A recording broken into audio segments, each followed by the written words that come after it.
Okay, so period 3. Now, first thing, मैंने सबके electronic configurations आपको शो कर दिए हैं। पीरियड 3 के अंदर एलिमेंट्स हैं from sodium till argon. So if you actually look at period 3, what happens here is कि ये तुम्हारे पास पीरियड 3 है, जो डी ब्लॉक एलिमेंट्स होते हैं या ट्रांजिशन जिसको तुम लोग कॉमनली कहते हो, वैसे वो सारे ट्रांजिशन एलिमेंट्स नहीं होते, हम वो A2 में जाके पढ़ेंगे, लेकिन फिलहाल आप याद रखें उससे बिल्कुल ऊपर वाला जो पीरियड होता है ना, ये वाला पीरियड, ये पीरियड 3 होता है। ठीक है, यहाँ से लेके आर्गन तक ये सारे एलिमेंट्स होते हैं। अच्छा, अब देखो इसके अंदर ये जो एटॉमिक नंबर है ये 11 से शुरू होता है and it goes all the way till 18। ठीक है, सो सोडियम का 11, फिर मैग्नीशियम का 12 एंड सो ऑन आर्गन तक आप पहुंचते हैं तो ये 18 है। ठीक है, अच्छा, अब इनके अंदर ये जो मैग्नीशियम और सोडियम है ना, इनको कहते हैं S block elements. Why are they called S block elements? क्योंकि इनके इलेक्ट्रॉनिक कॉन्फ़िगरेशन के अंदर देखें जो आउटर इलेक्ट्रॉन है वो S ब्लॉक में लाया करता है। अभी मैं आपको दिखाता हूँ। ये सोडियम और मैग्नीशियम का जो आउटर वैलेंस इलेक्ट्रॉन है, जिसे हम कहते हैं, तो जो वैलेंस इलेक्ट्रॉन जिस ऑर्बिटल में होते हैं ना, या जिस सबशेल में होते हैं, आप कहते हैं ये उस ब्लॉक का है। तो ग्रुप नंबर 1 और ग्रुप नंबर 2 के जो एलिमेंट्स है ना, they are called s block elements because their outer electron are in s subshell. और बाकियों को देखो, एल्यूमिनियम से लेके आर्गन तक, इनका जो वैलेंस इलेक्ट्रॉन है, आउटर इलेक्ट्रॉन है, that belongs to p orbital, hence they are referred as p block elements. ठीक है, ये सारे पी ब्लॉक एलिमेंट्स। ठीक है, मैं लिख देता हूं because valence electrons are in s orbital, और यहाँ पे because valence electrons are in p orbital. ठीक हो गया जी। सो अब हम इस पीरियड के ट्रेंड्स वगैरह पढ़ेंगे। देखो बच्चों, बहुत सारी चीजें तुम लोगों ने ऑलरेडी पढ़ी हुई हैं, so I will not waste my time. First trend is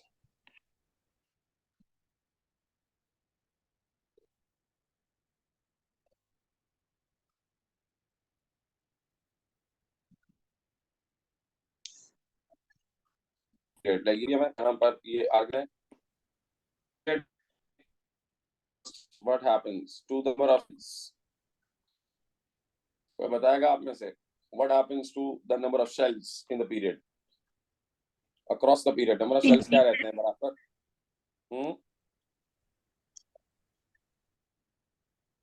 number of shell guys are equal. number of shells are equal. ये चेंज नहीं होते, आर इक्वल, चेंज नहीं होते, क्योंकि एक ही पीरियड के एलिमेंट है, एक ही पीरियड, पीरियड जब सेम होता है तो नंबर ऑफ शेल्स सेम होते हैं, all have same number of shells. फिर न्यूक्लियर चार्ज या न्यूक्लियर पुल, इसमें क्या आता है?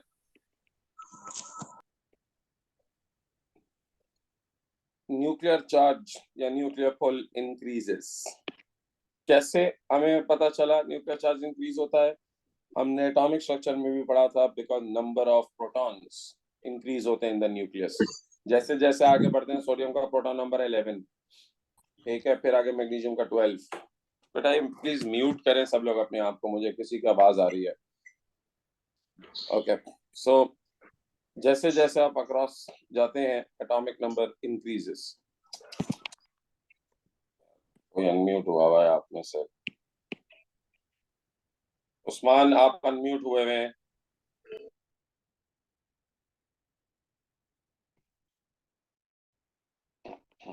अच्छा, देन थर्ड, शील्डिंग। शील्डिंग क्या होती थी? हमने पढ़ा था एटॉमिक स्ट्रक्चर में बिल्कुल स्टार्टिंग में, shielding is a repulsion from the inner shell electrons. So we know across the period shielding remains constant, shielding change नहीं होती। ठीक है, और मैंने आपसे कहा था कि न्यूक्लियर चार्ज बढ़ता है, शील्डिंग भी बढ़ती है, तो इन दोनों को जब कंबाइन करके देखते हो तो हमने पढ़ा था कि नेट न्यूक्लियर चार्ज और पुल इंक्रीज होता है। सिंपल, एक दफा याद दिला दूं आपको, पढ़ तो आप बहुत दफा चुके हैं कि जैसे जैसे आप आगे बढ़ते हैं न्यूक्लियस का जो पॉजिटिव चार्ज होता है वो इंक्रीज होता है, लेकिन जो इलेक्ट्रॉन्स की रिपल्जन होती है वो कांस्टेंट रहती है। तो जाहिर है जब न्यूक्लियस का पॉजिटिव चार्ज बढ़ेगा और रिपल्जन चेंज नहीं होगी तो ओवरऑल जो पुल है वो इंक्रीज होगा। ठीक है, जिसकी वजह से हमने पढ़ा था, अच्छा ये ना ट्रेंड समझो, क्लोरीन और आर्गन लिख रहा हूं मैं। अब एटॉमिक रेडियस क्या होता है अक्रॉस द पीरियड? डिक्रीज। क्यों? क्योंकि जैसे जैसे आप आगे बढ़ते हैं न्यूक्लियस का पुल बढ़ता है। न्यूक्लियस का पुल जब इलेक्ट्रॉन्स पे बढ़ता है तो इलेक्ट्रॉन जरा करीब आ जाते हैं न्यूक्लियस के। हालांकि नंबर ऑफ शेल सेम होते हैं, शेल्स में फर्क नहीं होता, बट जैसे जैसे आप आगे जाते हैं क्योंकि न्यूक्लियस का पुल बढ़ता है तो इलेक्ट्रॉन्स करीब आ जाते हैं। बट ये हमने बहुत डिटेल में पढ़ा था एटॉमिक स्ट्रक्चर में। I hope everybody remembers. और लास्ट चीज, एक जनरल ट्रेंड क्या होता है आयनाइजेशन एनर्जी में?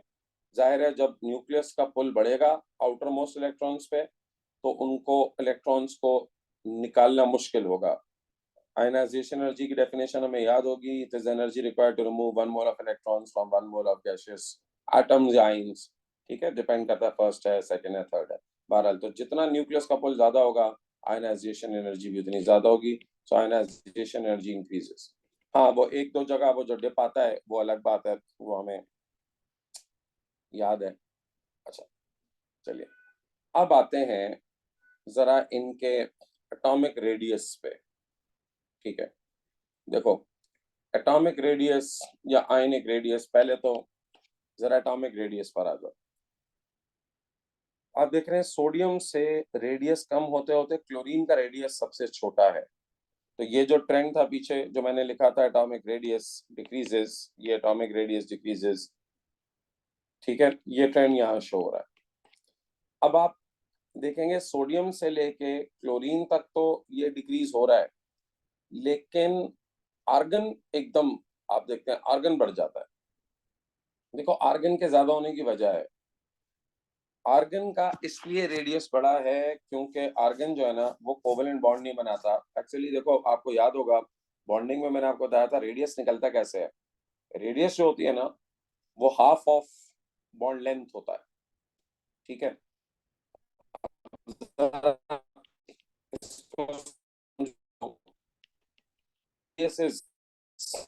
ऑफ, ठीक है। अब जो मेटल है ना उनमें तो मेटालिक बॉन्ड होता है, तो ये मेटालिक बॉन्ड की वजह से दो सोडियम के आटम चिपके हुए होते हैं। हम उनके दो न्यूक्लियस के दरमियान का डिस्टेंस निकालते हैं और उसको डिवाइड बाय 2 करते हैं, ये बॉन्ड लेंथ है। अच्छा, जो कोवेलेंट मॉलिक्यूल्स हैं लाइक फास्फोरस, उनके अंदर कोवेलेंट बॉन्ड होता है तो उसकी बॉन्ड लेंथ। लेकिन जो आर्गन है ना, अब देखो इनमें इनमें मेटालिक बॉन्ड होता है पहले तीनों में, इनमें कोवेलेंट बॉन्ड होता है।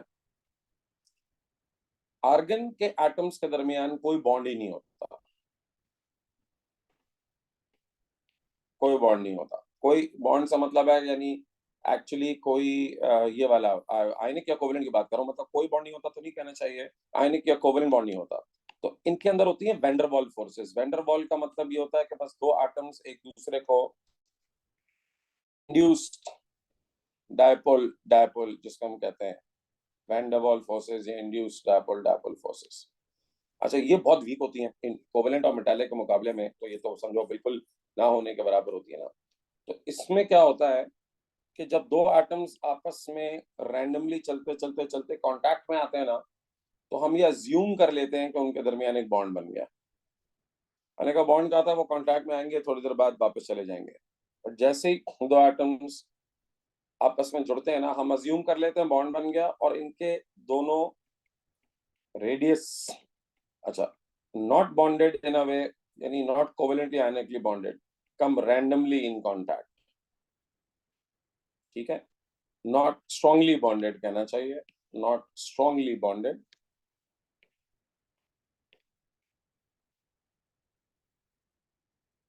तो अनलाइक बॉन्डेड, तो उन दोनों की तरह जो है ना, इनमें आयनिक या कोवेलेंट बॉन्ड तो है नहीं, तो जब इनमें आयनिक और कोवेलेंट बॉन्ड नहीं है ना, तो बस ये ऐसे ही चलते चलते चलते आपस में कांटेक्ट में आ जाते हैं, ठीक है, और फिर दूर चले जाएंगे। मैं इसको जरा लिख लूं, नॉट स्ट्रांगली बॉन्डेड, ठीक है। अब हम क्या करते हैं, इनके दरमियान फासला निकाल लेते हैं। जाहिर है वो फासला थोड़ा लंबा पड़ा होगा ना, क्योंकि बाकी जो एटम्स हैं उनके अंदर तो बॉन्ड है, बॉन्ड की वजह से वो बिल्कुल करीब आ जाते हैं, चिपक जाते हैं। इनके दरमियान क्योंकि बॉन्ड नहीं है, बस एक वैन फोर्सेस की वजह से ये कांटेक्ट में आ गए हैं, तो हम ये एक्सपेक्ट नहीं करते कि ये बहुत करीब होंगे एक दूसरे से, जिसकी वजह से इनकी बॉन्ड लेंथ लंबी होती है, और हम ये कहते हैं बॉन्ड लेंथ अज्यूम्ड। और जाहिर है जब आप उसको डिवाइड बाय 2 करते हैं तो वो वैल्यू भी बढ़ जाती है, ठीक है। तो ये वजह होती है कि आर्गन का जो रेडियस होता है ना वो बड़ा होता है, ठीक। चले आगे बढ़ते हैं। नेक्स्ट, अच्छा, ये मैंने एक टेबल है, ये पुराने सिलेबस में उन्होंने ना ये रेडियस गिवन होते थे एटम के और आइंस के। आप देख रहे हैं एटम का रेडियस, यहाँ से अगर आप ऑब्जर्व करें, ये रेडियस एटम का, सोडियम का सबसे बड़ा, फिर मैग्नीशियम का छोटा, फिर एल्यूमिनियम और छोटा, फिर ये और छोटा, फिर ये और छोटा, फिर ये और छोटा, फिर ये और छोटा, फिर ये एकदम बढ़ गया, ठीक है, इसका सबसे बड़ा। तो बहरहाल ये वैल्यूज आपको याद करने की जरूरत नहीं है, ये वैल्यूज आप लोगों को एग्जाम में जो है वो दे दी जाएंगी, ठीक है। चलें, ये बात सारी जो मैंने अभी आपको समझाई थी वो यहाँ लिखी हुई है। आगे बढ़ते हैं, आयनिक रेडियस। अच्छा बच्चों, अब जरा आयनिक रेडियस को भी ठीक से आप लोग समझ लें। अच्छा, इसमें एक ग्राफ है, बल्कि जरा आप लोगों को पहले मैं दिखा दूं।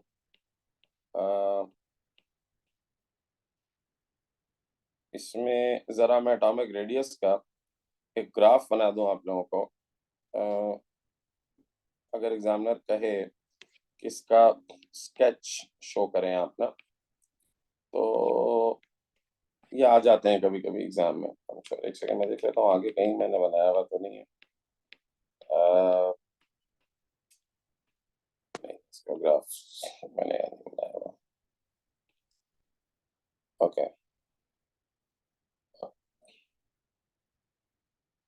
अच्छा एक मिनट रुक जाए, मैं आप लोगों को शो करता हूँ। मैं जरा एक और फाइल है, इसको खोल लूँ, इसमें ये सब कुछ बना हुआ है। Just a second.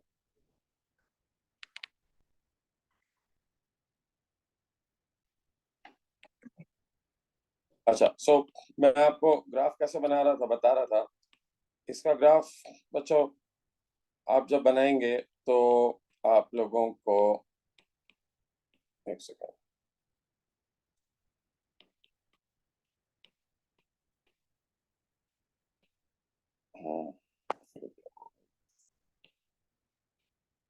अच्छा चले मैं बना देता हूँ, यहाँ कहीं वो यहाँ से भी गायब हो गया। एनीवेज,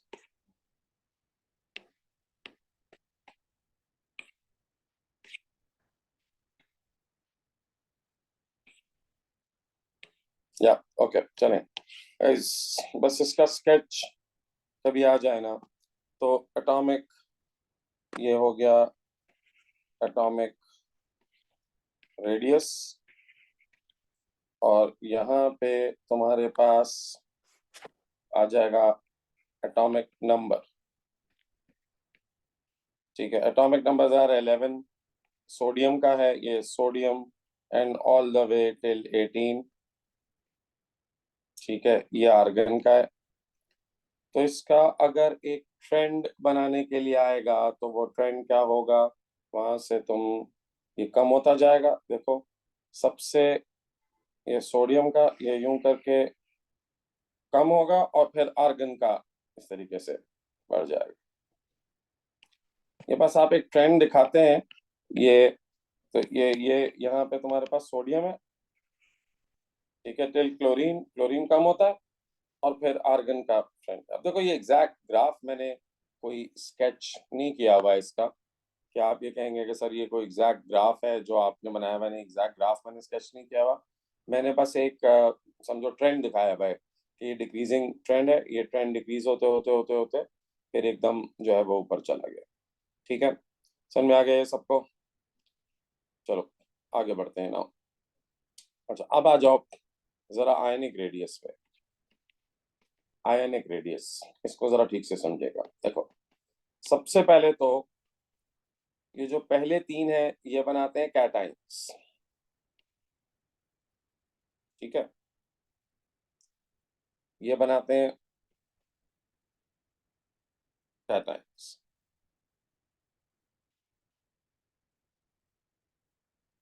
अच्छा सिलिकॉन दोनों बना सकता है, कैटायन भी बना सकता है और एनायन भी बना सकता है, ठीक है, सिलिकॉन दोनों बना सकता है। फिर उसके बाद फास्फोरस, सल्फर, क्लोराइड, ठीक। अच्छा अब जरा आप याद रखो, ये मैं यूं करके लिख देता हूं, ये जो कैटाइन्स होते हैं ना, सोडियम से लेके सिलिकॉन, यहाँ पर तुम देखोगे इनका जो रेडियस होता है जाहिर है वो डिक्रीज होता है। ये कैटाइन समझो रेडियस है ना, वो डिक्रीज होता है, ठीक है। यहाँ ये वजह एग्जैक्टली वही है जो वजह एटॉमिक रेडियस में थी। वो क्या वजह है? न्यूक्लियर चार्ज बढ़ता है, नेट न्यूक्लियर चार्ज पुल, न्यूक्लियस का पुल बढ़ता है, न्यूक्लियस के अंदर नंबर ऑफ प्रोटॉन बढ़ते हैं, तो नंबर ऑफ प्रोटॉन बढ़ने से उसका आउटर इलेक्ट्रॉन्स पे पुल बढ़ते हैं और जिसकी वजह से इनका रेडियस छोटा हो जाता है, ठीक है। अच्छा अब बच्चों याद रखना, एनाइन का रेडियस हमेशा कैटाइन से बड़ा होता है, लेकिन अगर आप सिर्फ एनाइंस को कंपेयर करेंगे, अभी आप देखें एनाइंस को अगर आप कंपेयर करेंगे ना, तो इनका रेडियस भी डिक्रीज होगा, इनका भी डिक्रीज होगा। सेम वही वजह, क्यों डिक्रीज होगा? सेम रीजन, वही न्यूक्लियर चार्ज बढ़ता है। लेकिन किसी भी करोगे ना तो यानी ये बता दूं, जो एनाइन का रेडियस है ना वो कैटाइन के रेडियस से हमेशा बड़ा होगा, हमेशा, किसी पीरियड की बात कर रहा हूँ, ठीक है। अब इसकी वजह क्या है? वाई डू यू थिंक के एनाइन का रेडियस कैटाइन से बड़ा होता है? सिंपल, बिकॉज इनके नंबर ऑफ शेल्स ज्यादा होते हैं, नंबर ऑफ शेल्स ज्यादा होते हैं। देखो अब मैंने ये पूरा आप लोगों को जरा अगली स्लाइड पे ये दिखाया हुआ है, ये नंबर, अच्छा ये मैंने ना नंबर्स भी लिखे हुए हैं इनके, आपको समझाने के लिए कि किसका रेडियस कितना होता है। आप जरा नंबर्स देख के भी अंदाजा लगा सकते हैं कि ये क्या हो रहा है। देखो आप देखो, ये मैंने एग्जैक्ट इनके वैल्यूज लिखी हुई हैं। आप सोडियम का है 0.095, फिर उससे कम है 0.065, फिर उससे कम है 0.05, फिर उससे कम है 0.041, और फिर इसका होता है 0.271, ठीक है। तो ये इंक्रीज आपको नजर आ गया, 0.041 से 0.2, ये बहुत बड़ा इंक्रीज है, ठीक है, बहुत बड़ा इंक्रीज है। अच्छा अब देखो, पहले मैं आप लोगों को ये समझा देता हूं कि भाई ये कैटाइन का डिक्रीज क्यों होता है, एनाइन का डिक्रीज क्यों होता है। तो एग्जामिनर अगर आपसे पूछे कि भाई ये कैटाइन्स के दरमियान रेडियस डिक्रीज क्यों हो रहा है, तो सिंपल वही वजह आप बता देंगे, डिक्रीज होता है because of the increase in the net nuclear charge. जैसे जैसे आप सोडियम से सिलिकॉन की तरफ आते हैं, न्यूक्लियस के अंदर प्रोटॉन बढ़ते हैं। सेम रीजन, अगर वो पूछा भाई ये एनाइन का इंक्रीज क्यों होता है, सेम वही, न्यूक्लियस का जो चार्ज है वो बढ़ता है। तो जैसे जैसे आप आगे जाते हैं न्यूक्लियस का चार्ज बढ़ता है, न्यूक्लियस का चार्ज बढ़ने की वजह से इलेक्ट्रॉन थोड़े करीब आ जाते हैं। लेकिन अगला सवाल वो ये करेगा कि ये कैटाइन से एनाइन पे जब तुम लोग जाते हो तो उसमें एकदम इतना बड़ा इंक्रीज क्यों आता है, यानी कैटाइन्स का रेडियस छोटा क्यों होता है और एनाइन्स का बड़ा क्यों होता है? बहुत सिंपल सी बात है बच्चों, ये देखो मैंने शो किया हुआ है, क्योंकि नंबर ऑफ शेल्स में फर्क होता है। देखो कैटाइन्स कैसे बनते हैं, अब सोडियम की एग्जांपल ले लो, सोडियम के आउटर शेल में होते हैं 11 इलेक्ट्रॉन, वो एक लूज कर देता है तो उसके आउटर शेल में रह जाते हैं 10। और उसको क्लोरीन से कंपेयर करो जरा, क्लोरीन बिल्कुल उधर कोने में, क्लोरीन में होते हैं 17 इलेक्ट्रॉन, वो एक गेन कर लेता है एनायन बनाने के लिए, तो उसमें होगा 18। सर एक में 10 इलेक्ट्रॉन है यानी 2 शेल्स, और एक में 18 इलेक्ट्रॉन है यानी 3 शेल्स। तो और सिंपल बेसिक कॉमन सेंस की बात है ना, जिसके 3 शेल्स होंगे जाहिर है उसका रेडियस बड़ा होगा। तो इसमें इसलिए एनायंस का रेडियस बड़ा होता है क्योंकि उसके अंदर number of shells in anions ज्यादा होते हैं। ठीक है, चलो अब ये वाली जो स्लाइड है ना, देखो ये बड़ी कंक्लूसिव है, आसान बात।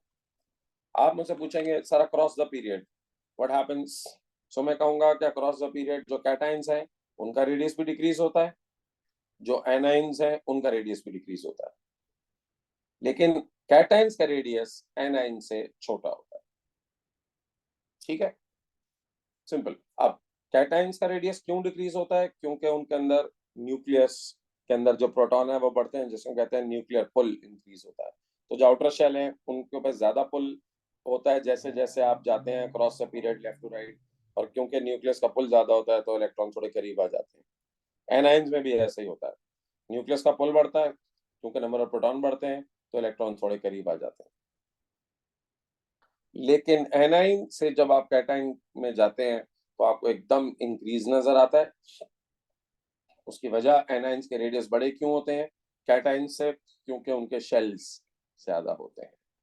ठीक है बच्चों, इसको मैंने एक ग्राफ में स्केच कर दिया है, वो मैं आप लोगों को दिखा देता हूँ। ये इसका इसका जो एक ग्राफ है वो मैं आपको स्केच कर देता हूँ, क्योंकि एग्जाम में ये ग्राफ्स आते हैं स्केच करने के लिए। तो ये यहाँ पर आयोनिक रेडियस, ठीक है, यहाँ एटॉमिक नंबर, एटॉमिक नंबर तो वही होगा सोडियम से लेके ये डिक्रीज सिलिकॉन तक, फिर उसके बाद आपको ये इंक्रीज नजर आएगा, फिर डिक्रीज। ठीक है, तो मैं इसको जरा यहाँ पर सोडियम, ठीक है, ये मैग्नीशियम, एल्यूमिनियम, सिलिकॉन, यहाँ पर डिक्रीज आया 4+, सिलिकॉन 4-। अच्छा, सिलिकॉन पे दोनों चार्ज इसलिए होते हैं क्योंकि वो आपको पता है कि आउटर मोस्ट शेल में 4 इलेक्ट्रॉन होते हैं, तो वो 4 गेन भी कर सकता है, 4 लूज भी कर सकता है, उसके लिए दोनों काम एनर्जेटिकली फेवरेबल है। फॉस्फो 3-, सल्फाइड 2-, एंड क्लोरीन, ठीक है, क्लोरीन। चलो, तो ये मैंने इसका आप लोगों को स्केच बना दिया। ये क्लियर हो गया सबको? इसमें कोई कंफ्यूजन तो नहीं है किसी को? अच्छा चलिए, अब आइए। अच्छा मैं जरा ये एक फाइल है इसको खोल लूं।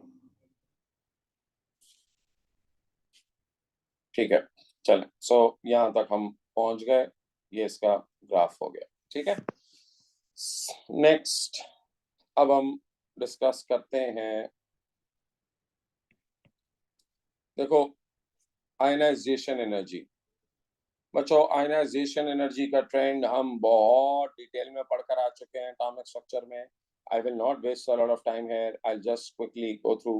मैं आप लोगों को एक दफा ये समझा दूं, याद है हमने पढ़ा था जनरल ट्रेंड क्या होता है? जनरल ट्रेंड होता है कि इंक्रीज होते हैं। क्यों होते हैं? क्योंकि अभी बार बार हमने कहा न्यूक्लियर पुल बढ़ता है। न्यूक्लियर आयनाइजेशन एनर्जी क्या होती है? Ionisation energy basically energy required to remove 1 mole of electrons from 1 mole of gaseous atoms या आयंस। लेकिन अगर फर्स्ट आयनाइजेशन एनर्जी होगी तो हम कहेंगे energy required to remove 1 mole of electrons from 1 mole of gaseous atoms. तो भाई जाहिर है इलेक्ट्रॉन निकालना मुश्किल होता जाता है जब न्यूक्लियस का पुल बढ़ता है। तो अक्रॉस द पीरियड क्योंकि न्यूक्लियस का पुल बढ़ता है तो इलेक्ट्रॉन को निकालना मुश्किल होता है। तो जनरल ट्रेंड क्या है? इंक्रीज। अब आप लोगों को याद होगा हमने एटॉमिक स्ट्रक्चर में पढ़ा था कि 2 जगह इसके अंदर डिप आता है। एक ग्रुप 2 से लेके ग्रुप 13 और एक ग्रुप 15 से लेके ग्रुप 16। ठीक है, सिंपल। अब देखो वो क्यों आता है आप लोगों को याद होगा, मैं एक दफा जल्दी से आप लोगों को याद दिला देता हूँ कि मैग्नीशियम की जो इलेक्ट्रॉनिक कॉन्फ़िगरेशन होती थी, if you remember 1s2 2s2 2p 2p6 3s2 3s2, ठीक है, ये इसकी कॉन्फ़िगरेशन हो गई। और एल्यूमिनियम की 1s2 2s2 2p6 3s2 और 3p1 याद है हम सबको। क्योंकि मैग्नीशियम के अंदर आप इलेक्ट्रॉन निकाल रहे हैं 3s से, और एल्यूमिनियम में आप निकाल रहे हैं 3p से। अब हम याद करो, पढ़कर आए थे एटॉमिक स्ट्रक्चर में कि जो 3p के इलेक्ट्रॉन है, ये जो 3p के जो इलेक्ट्रॉन होते हैं, इसकी एनर्जी ज्यादा होती है कंपेयर टू 3s से। 3s से 3p की एनर्जी ज्यादा होती है। तो क्योंकि आप एल्यूमिनियम में से एक ज्यादा एनर्जी वाला इलेक्ट्रॉन निकाल रहे हैं, इसीलिए आपको कम एनर्जी देनी पड़ेगी। क्योंकि जब इलेक्ट्रॉन के अंदर एनर्जी ज्यादा होती है तो आपको कम देनी पड़ती है। बेटा ये आप एटॉमिक स्ट्रक्चर में हम बहुत डिटेल में पढ़कर आए हैं, प्लीज उसको रिवाइज कर लें। लेकिन मैं एक दफा बस आपको याद दिला देता हूँ कि मैग्नीशियम में जो आप इलेक्ट्रॉन रिमूव करेंगे वो 3s का करेंगे, जिसकी एनर्जी कम है, तो आपको ज्यादा देनी पड़ेगी। एल्यूमिनियम के अंदर जो आप इलेक्ट्रॉन रिमूव कर रहे हैं वो 3p का कर रहे हैं, जिसके पास एनर्जी ज्यादा है।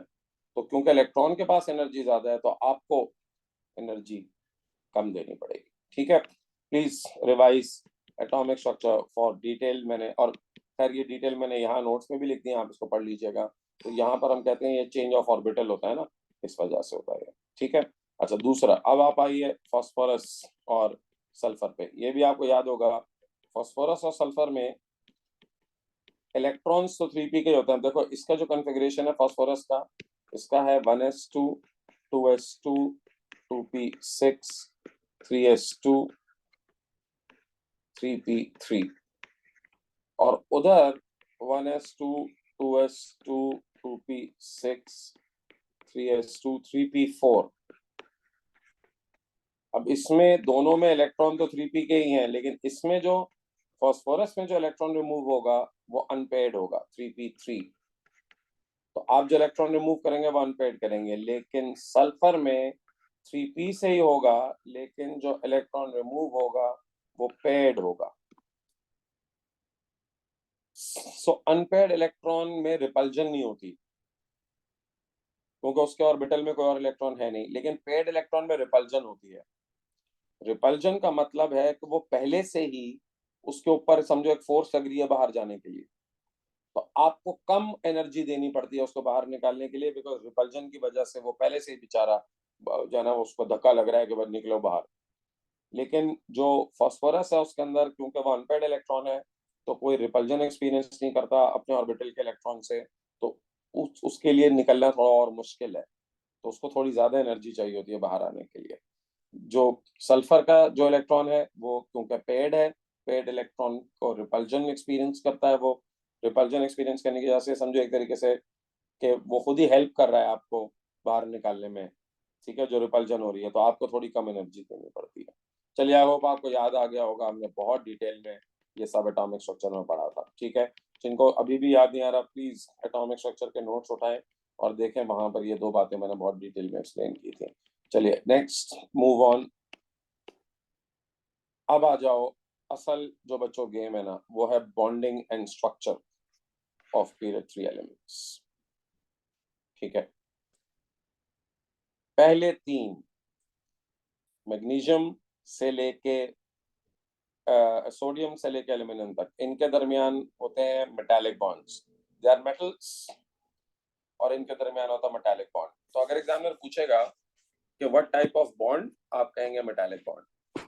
वो आपसे पूछेगा व्हाट टाइप ऑफ स्ट्रक्चर, तो आप कहेंगे, या तो आप कहेंगे जॉइंट मेटालिक, या आप कहेंगे मेटालिक लैटिस। अच्छा, joint metallic is a very common word that they use in marking की, बट खैर दोनों इक्वली एक्सेप्टेबल वर्ड हैं, आप मेटालिक लैटिस भी कह सकते हैं।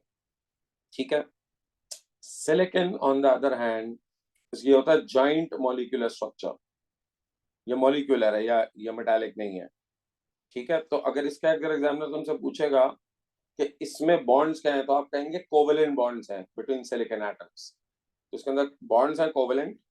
और इसका स्ट्रक्चर जब आपसे पूछेगा तो आप कहेंगे जॉइंट मॉलिक्यूलर स्ट्रक्चर। ये वर्ड्स पे जरा गौर कीजिएगा, क्योंकि ये दो 3 मार्क के सवाल आते हैं, आपको कहते हैं right the bonding and structure. So आपको बॉन्डिंग में मेटल्स के अंदर लिखना पड़ेगा मेटालिक बॉन्ड, और स्ट्रक्चर के अंदर लिखना पड़ेगा जॉइंट मेटालिक या मेटालिक लैटिस।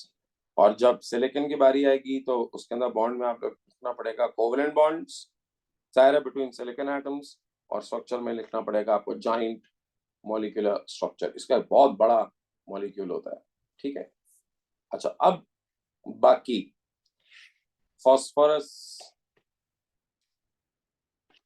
सल्फर, क्लोरीन और आर्गन, इसके अंदर एक बड़ी मजे की बात होती है। ये जो पहले 3 है ना, ये सिंपल मॉलिक्यूल है। सिंपल सिंपल का मतलब होता है स्मॉल मॉलिक्यूलर, ठीक है। और इनमें होते क्या है, कोवेलेंट बॉन्ड्स होते हैं बिटवीन एटम्स, लेकिन इनमें एक एडिशनल फोर्स भी होती है। अच्छा, पहले तो ये बता दूं, ये सब नॉन पोलर होते हैं, ठीक है। जाहिर है नॉन पोलर ही होंगे ना, क्योंकि इलेक्ट्रोनेगेटिविटी तो इनमें होगी नहीं, एटम्स में सेम एटम्स हैं सारे। तो बच्चों अब याद करो, हमने बॉन्डिंग में पढ़ा था कि इनके एटम्स के बीच में तो कोवेलेंट बॉन्ड होंगे, लेकिन इनके मॉलिक्यूल्स के बीच में वैन डर वाल्स फोर्सेस या इंड्यूस्ड डायपोल डायपोल फोर्सेस, जिसको आप कहते हैं बिटवीन मॉलिक्यूल्स, ठीक है। ये स्पेसिफिकली कौन सी होती हैं, ये इंड्यूस्ड डायपोल डायपोल होती हैं, आईडी फोर्सेस। याद आ रहा है? अच्छा, लेकिन एक इंटरेस्टिंग बात देखिए, जो क्लोरीन का मॉलिक्यूल का साइज है ना, वो होता है chlorine Cl2, it exist as Cl2। Sulphur exist as S8। Sulphur का इन तीनों मॉलिक्यूल में से सबसे बड़ा मॉलिक्यूल है। और फास्फोरस एग्जिस्ट करता है sp4, ये आपको याद करना पड़ेगा।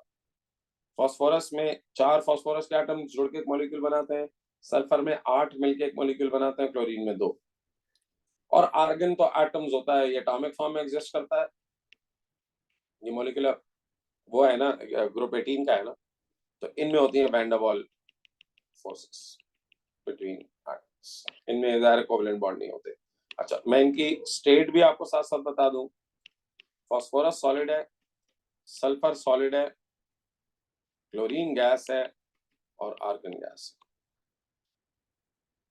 ठीक है। तो जहन में रखना कि ये जो तीनों है, पहले फास्फोरस, सल्फर और क्लोरीन, ये सिंपल मॉलिक्यूल्स हैं, सिंपल मॉलिक्यूलर स्ट्रक्चर है। अगर एग्जामिनर पूछे व्हाट टाइप ऑफ स्ट्रक्चर, तो आप कहेंगे सिंपल मॉलिक्यूलर। और अगर वो आपसे पूछेंगे बॉन्डिंग, तो इनके अंदर आप कहेंगे covalent bond between atoms and van der Waals forces between molecules. Argon का एटॉमिक स्ट्रक्चर है, और इसमें सिर्फ वैन डर वाल्स फोर्सेस होती है। अच्छा, चलिए अब सर, इनका मेल्टिंग पॉइंट, अब देखो बड़ी कॉमन सेंस की बात है, melting point against atomic number. अब देखो इनके मेल्टिंग पॉइंट अगर मैं लिखूं, ये सोडियम से लेके आर्गन तक, तो आप ऑब्जर्व करेंगे भाई, जाहिर है जो पहले 3 है, सोडियम, मैग्नीशियम और एल्यूमिनियम, वो मेटल्स हैं, तो मेटल्स के मेल्टिंग पॉइंट तो हाई होते हैं। लेकिन जैसे जैसे आप सोडियम से एल्यूमिनियम की तरफ बढ़ेंगे ना, तो मेल्टिंग पॉइंट बढ़ता जाएगा, ये इनका मेल्टिंग पॉइंट बढ़ता जाएगा। फिर एल्यूमिनियम से सिलिकॉन भी बढ़ता है, क्योंकि सिलिकॉन जॉइंट मॉलिक्यूलर होता है। देखो जॉइंट मॉलिक्यूलर स्ट्रक्चर्स का मेल्टिंग बॉइलिंग पॉइंट बहुत ज्यादा है।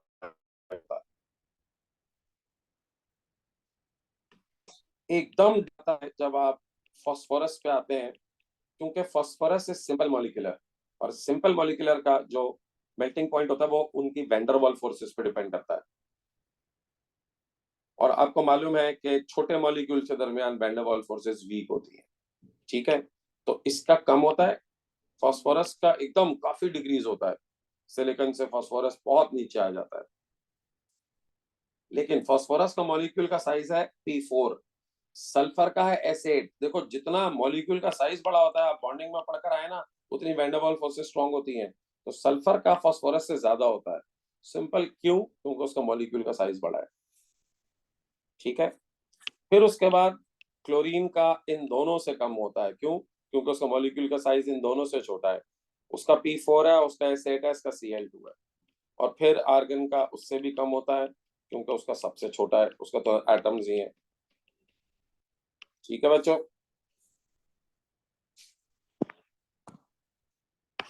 अब इसकी रीजनिंग, ये मैंने रीजन लिख दिया है, इसको पढ़ लें। सोडियम से लेके एल्यूमिनियम तक इनके मेल्टिंग पॉइंट्स हाई हैं क्योंकि इनके अंदर स्ट्रॉन्ग मेटालिक बॉन्ड्स होते हैं। हाँ, एल्यूमिनियम का सबसे हाई है क्योंकि उसका मेटालिक बॉन्ड सबसे स्ट्रॉन्ग होता है। सोडियम, मैग्नीशियम, एल्यूमिनियम में जो सबसे स्ट्रॉन्ग मेटालिक बॉन्ड होता है ना, वो एल्यूमिनियम का होता है। वो भी मैं भी आपको बताता हूँ।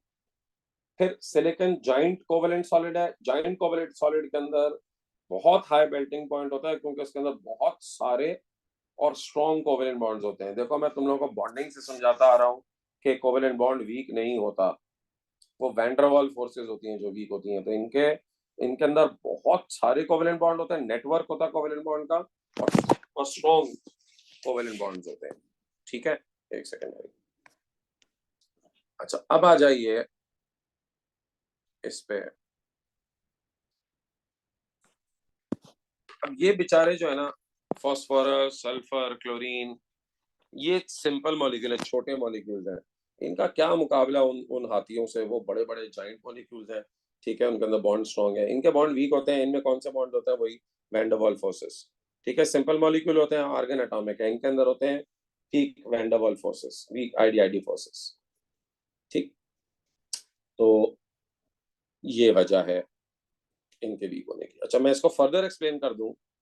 देखो बेटा, अब आपसे अगर पूछेगा कि एल्यूमिनियम का ज्यादा क्यों होता है इन तीनों में, तो देखो मैंने इसको फर्दर एक्सप्लेन किया हुआ है। सोडियम से एल्यूमिनियम तक का जरा देखो, सोडियम से एल्यूमिनियम, इसका मेल्टिंग पॉइंट बढ़ रहा है। एल्यूमिनियम का इन तीनों में से सबसे ज्यादा है। क्यों? क्योंकि इनका मेटालिक बॉन्ड स्ट्रॉन्गर हो रहा है। अब देखो, पॉइंट एक एक करके जरा पॉइंट समझो। मेटालिक बॉन्ड क्यों स्ट्रॉन्गर हो रहा है? पहले प्रोटॉन नंबर बढ़ता है, सोडियम का 11, मैग्नीशियम का 12, एल्यूमिनियम का 13। प्रोटॉन नंबर का मतलब है ज्यादा प्रोटॉन्स होंगे न्यूक्लियस में। ठीक है, और सी या क्लाउड ऑफ इलेक्ट्रॉन्स भी ज्यादा हो जाता है, स्ट्रॉन्गर हो जाता है, लार्जर हो जाता है। उसकी वजह, सोडियम एक इलेक्ट्रॉन लूज करता है या डीलोकलाइज करता है। आपको पता है ना, मेटालिक बॉन्ड में क्या होता है? इलेक्ट्रॉन्स अपने शेल से बाहर आ जाते हैं और फिर उन इलेक्ट्रॉन्स और न्यूक्लियस के बीच के अंदर जो अट्रैक्शन होती है उसे कहते हैं मेटालिक बॉन्ड। तो सोडियम में एक इलेक्ट्रॉन बाहर आता है, तो 11 प्रोटॉन है और एक इलेक्ट्रॉन पर एटम बाहर आता है। मैग्नीशियम के अंदर 2 बाहर आते हैं, तो जाहिर है उसके अंदर इलेक्ट्रॉन ज्यादा जमा हुए होंगे। और एल्यूमिनियम के अंदर एक एटम से 3 बाहर आते हैं, तो जाहिर है बच्चों उसके अंदर ज्यादा इलेक्ट्रॉन्स होंगे। तो जैसे जैसे आप बढ़ते हैं ना सोडियम से मैग्नीशियम से एल्यूमिनियम की तरफ, तो न्यूक्लियस का चार्ज भी बढ़ता है और नंबर ऑफ इलेक्ट्रॉन जो बाहर आ जाते हैं, इसको सी या क्लाउड ऑफ इलेक्ट्रॉन्स कहते हैं, वो भी ज्यादा होते हैं। ठीक है, और एटॉमिक रेडियस भी कम होता है। ये तो हम पढ़कर आ चुके हैं, across the period radius decrease होता है। इन तीनों की वजह से मेटालिक बॉन्ड स्ट्रॉन्गर होता है फ्रॉम सोडियम टू एल्यूमिनियम। अच्छा, मेटालिक बॉन्ड स्ट्रॉन्गर क्यों होता है? मेटालिक बॉन्ड होता क्या है? मेटालिक बॉन्ड होता है bond between the nucleus and the free delocalised electrons, जिसको सी या क्लाउड ऑफ इलेक्ट्रॉन्स कहते हैं। अब तीनों ही फैक्टर एल्यूमिनियम के फेवर में जा रहे हैं ना। एक तो एल्यूमिनियम का एटम छोटा है, तो छोटे होने की वजह से न्यूक्लियस और इलेक्ट्रॉन्स का फासला कम है। ठीक है, तो बॉन्ड स्ट्रॉन्गर होगा जितना फासला कम है। दूसरा, उसके न्यूक्लियस के अंदर जो है वो प्रोटॉन ज्यादा है, तो जाहिर है जितने ज्यादा प्रोटॉन होंगे उतना इलेक्ट्रॉन से पुल ज्यादा होगा। और तीसरा, उसमें इलेक्ट्रॉन्स भी ज्यादा हैं, तो जाहिर इलेक्ट्रॉन ज्यादा होंगे तो वो ज्यादा स्ट्रांगली अट्रैक्ट होंगे। तो सारे फैक्टर एल्यूमिनियम के फेवर में जा रहे हैं ना। ठीक है, पॉजिटिव चार्ज भी, यानी आसान लफ्जों में कर देता हूँ यार, पॉजिटिव चार्ज भी बड़ा है, नेगेटिव चार्ज भी बड़ा है, और डिस्टेंस भी छोटा है पॉजिटिव नेगेटिव चार्ज के बीच में, तो जाहिर है स्ट्रॉन्गर मेटालिक बॉन्ड होता है एल्यूमिनियम में। ठीक है, बाकी सिलिकॉन का तो मैंने आपसे कहा कि सिलिकॉन के जो एटम्स होते हैं उसके अंदर बहुत सारे और बहुत ज्यादा कोवेलेंट बॉन्ड्स होते हैं, इस वजह से वो ओवरऑल स्ट्रक्चर बहुत स्ट्रॉन्ग होता है। और फास्फोरस से लेके क्लोरीन तक उनके दरमियान जाहिर है मेल्टिंग पॉइंट उनका जाहिर कम होता है, because van der Waals forces उनकी वीक होती है। ठीक है। सो सिलिकॉन से फास्फोरस पे एकदम आपको स्टिल डिक्रीज नजर आएगा, क्योंकि सिलिकॉन जाइंट है और phosphorus and sulphur and chlorine and argon जो है ना, वो बेचारे छोटे मॉलिक्यूल हैं और इतने जाइंट से वो मुकाबला नहीं कर सकते, क्योंकि इनमें जो वजह बनती है मेल्टिंग पॉइंट की। अच्छा, बच्चे हमसे पूछते हैं सर कोवेलेंट बॉन्ड इनमें भी है। बेटा आप लोगों को बॉन्डिंग में सिखाया था कि जो सिंपल मॉलिक्यूलर स्ट्रक्चर्स होते हैं ना, इनमें मेल्टिंग पॉइंट के लिए रिस्पॉन्सिबल होती है the forces between molecules, which are generally called van der Waals forces. इस केस में specifically induced dipole dipole attractions. तो कोवेलेंट बॉन्ड का कोई ताल्लुक ही नहीं होता इधर इन केस में, फास्फोरस सल्फर क्लोरीन के केस में मेल्टिंग पॉइंट से। ठीक है, तो क्योंकि वैन डर वाल फोर्सेस वीक हैं इसीलिए इनका मेल्टिंग बॉइलिंग पॉइंट कम। चलो, हो गई ये बात, काफी डिटेल में मैंने आपको बता दी है सारी फिजिकल प्रॉपर्टीज। अब बच्चों आ जाते हैं कुछ इस पे। तो अच्छा, ये भी मैंने एक जगह लिख दिया है कि अगर एग्जामिनर पूछे भाई फास्फोरस से सल्फर बढ़ता क्यों है, तो सल्फर से क्लोरीन कम क्यों होता है, सिंपल वजह है क्योंकि सल्फर का मॉलिक्यूल का साइज एस8 बड़ा है। ठीक है, जितना मॉलिक्यूल का साइज बड़ा होगा, हमने पढ़ा था उसके अंदर स्ट्रॉन्गर वैन डर वाल फोर्सेस होती हैं। तो क्योंकि सल्फर का साइज बड़ा है, उसकी वैन डर वाल फोर्सेस स्ट्रॉन्ग है। फिर जब आप सल्फर से क्लोरीन पे जाते हैं तो जाहिर है क्लोरीन का साइज बहुत छोटा है, तो उसकी वैन डर वाल फोर्सेस भी कम होंगी। फिर जब आप क्लोरीन से आर्गन पे जाते हैं तो आर्गन तो सबसे छोटा है, क्योंकि उसके अंदर तो एटम्स होते हैं, मॉलिक्यूल तो होते ही नहीं है। ठीक है, तो साइज के फर्क की वजह से इनका मेल्टिंग पॉइंट कम ज्यादा होता है। जिसका सबसे बड़ा साइज होगा उसके अंदर स्ट्रॉन्गेस्ट वैन डर वाल फोर्सेस होंगी, उसका मेल्टिंग पॉइंट सबसे हायर होगा। तो इन चारों में एस8 का सबसे ज्यादा है, फिर P4 का क्योंकि उसका साइज उससे छोटा है, फिर क्लोरीन का क्योंकि साइज उससे छोटा है, और फिर सबसे कम आर्गन का क्योंकि उसका सबसे छोटा साइज। ठीक है, चलिए अब आगे बढ़ते हैं। अगला है इलेक्ट्रिकल कंडक्टिविटी। देखो ये तो मैं डायरेक्टली तुम्हें समझा देता हूँ बेटा। देखो इसको जरा मैं एक्सप्लेन, इसका ग्राफ से डायरेक्ट आपको समझा देता हूँ। जो पहले तीन है वो मेटल्स हैं, मैं डायरेक्ट आपको ग्राफ से समझा देता हूँ। सोडियम मैग्नीशियम एल्यूमिनियम ये बहुत अच्छे कंडक्टर्स होते हैं, तो आप देखें इनकी कंडक्टिविटी अच्छी है। सोडियम से जब आप एल्यूमिनियम की तरफ जाते हैं तो वो इसलिए अच्छे कंडक्टर हो जाते हैं क्योंकि उनके अंदर फ्री इलेक्ट्रॉन्स की तादाद बढ़ती है। एल्यूमिनियम के अंदर सबसे ज्यादा नंबर ऑफ फ्री इलेक्ट्रॉन्स होते हैं और सोडियम के अंदर सबसे कम फ्री इलेक्ट्रॉन्स होते हैं, इसीलिए एल्यूमिनियम की कंडक्टिविटी सबसे ज्यादा है। फिर जब आप एल्यूमिनियम से सिलिकॉन पे आते हैं ना, तो नंबर ऑफ फ्री इलेक्ट्रॉन काफी कम हो जाते हैं। ठीक है, और फिर उसके बाद आप फास्फोरस से लेके आर्गन तक, तो आपको पता है ना ये तो नॉन मेटल्स है। नॉन मेटल्स तो वैसे ही बहुत बुरे कंडक्टर होते हैं, एक तो इसके अंदर नंबर ऑफ फ्री इलेक्ट्रॉन्स बहुत कम होते हैं। अच्छा, और जैसे जैसे आप देखें आगे बढ़ते जा रहे हैं ना आप सिलिकॉन से आर्गन की तरफ, तो फ्री इलेक्ट्रॉन की तादाद कम होती है और कम होती जाती है। देखें इसको मैंने यहाँ एक्सप्लेन किया हुआ है पूरा। ठीक है, सोडियम से लेकर एल्यूमिनियम तक ये अच्छे कंडक्टर्स हैं, लेकिन फ्री इलेक्ट्रॉन्स की तादाद बढ़ती जाती है जैसे जैसे आप सोडियम से एल्यूमिनियम की तरफ जाते हैं। वजह मैं आपको समझा चुका हूँ, क्योंकि number of electrons outer shell में बढ़ते हैं। तो आउटर शेल में जब इलेक्ट्रॉन ज्यादा होते हैं ना, तो वो ज़ाहिर बाहर भी ज्यादा आसानी से आ जाते हैं, ज्यादा तादाद में बाहर आते हैं। अच्छा, इसके कम फ्यू इलेक्ट्रॉन्स होते हैं, और जैसे जैसे आप आगे बढ़ते हैं ना और कम होते जाते हैं फ्री इलेक्ट्रॉन्स, इनके अंदर वेरी फ्यू फ्री इलेक्ट्रॉन्स। उसकी वजह, क्योंकि अभी हम पढ़कर आए हैं कि आयनाइजेशन एनर्जी इंक्रीज होती है across the period. Ionisation energy increase होने का मतलब है न्यूक्लियस का पुल बढ़ता है आउटर इलेक्ट्रॉन्स पे। तो जब न्यूक्लियस का पुल वैलेंस इलेक्ट्रॉन्स पे ज्यादा होता है ना, तो वो इलेक्ट्रॉन बाहर नहीं आ पाते अपने शेल से और फ्री इलेक्ट्रॉन नहीं बन पाते। ठीक है, तो ये नॉन मेटल्स होते हैं ना, सिलिकॉन फॉस्फोर, अच्छा सिलिकॉन तो खैर एक्चुअली इतना बुरा नॉन मेटल नहीं है। सिलिकॉन के बारे में हम कहते हैं ये बेसिकली मॉडरेट है, इसके अंदर बहुत बुरा भी कंडक्टर नहीं है, ठीक है, बहुत अच्छा भी नहीं है। लेकिन ये बाकी फास्फोरस और सल्फर और ये अपना क्लोरीन आर्गन, इनका तो इलेक्ट्रॉन बाहर निकालना अजाब है, क्योंकि न्यूक्लियस का पुल स्ट्रांग होता है, इसीलिए इनके इलेक्ट्रॉन बाहर नहीं आते। जब ज़ाहिर है बाहर नहीं आएंगे तो वो फ्री नहीं होंगे, तो फ्री नहीं होंगे तो वो इलेक्ट्रिसिटी कंडक्ट नहीं करेंगे। ठीक है जी, चलो भाई, अब ये सारे हो गए इसके समझो ट्रेंड्स। अब बच्चों बारी है इसके रिएक्शंस की, तो मैं स्ट्रेट अवे फटाफट शुरू करता हूँ। देखो इसमें ना मैं आप लोगों को सजेशन क्या करूँ, इसको अभी के अभी, आज के आज याद कर लो, ठीक है। इनके रिएक्शंस देखो, अनलाइक ऑर्गेनिक ये सिंपल है और काफी मिलते जुलते हैं और काफी पढ़े हुए हैं तुमने। ये ऐसे रिएक्शंस नहीं है जो तुमने इससे पहले कभी सुने नहीं होंगे।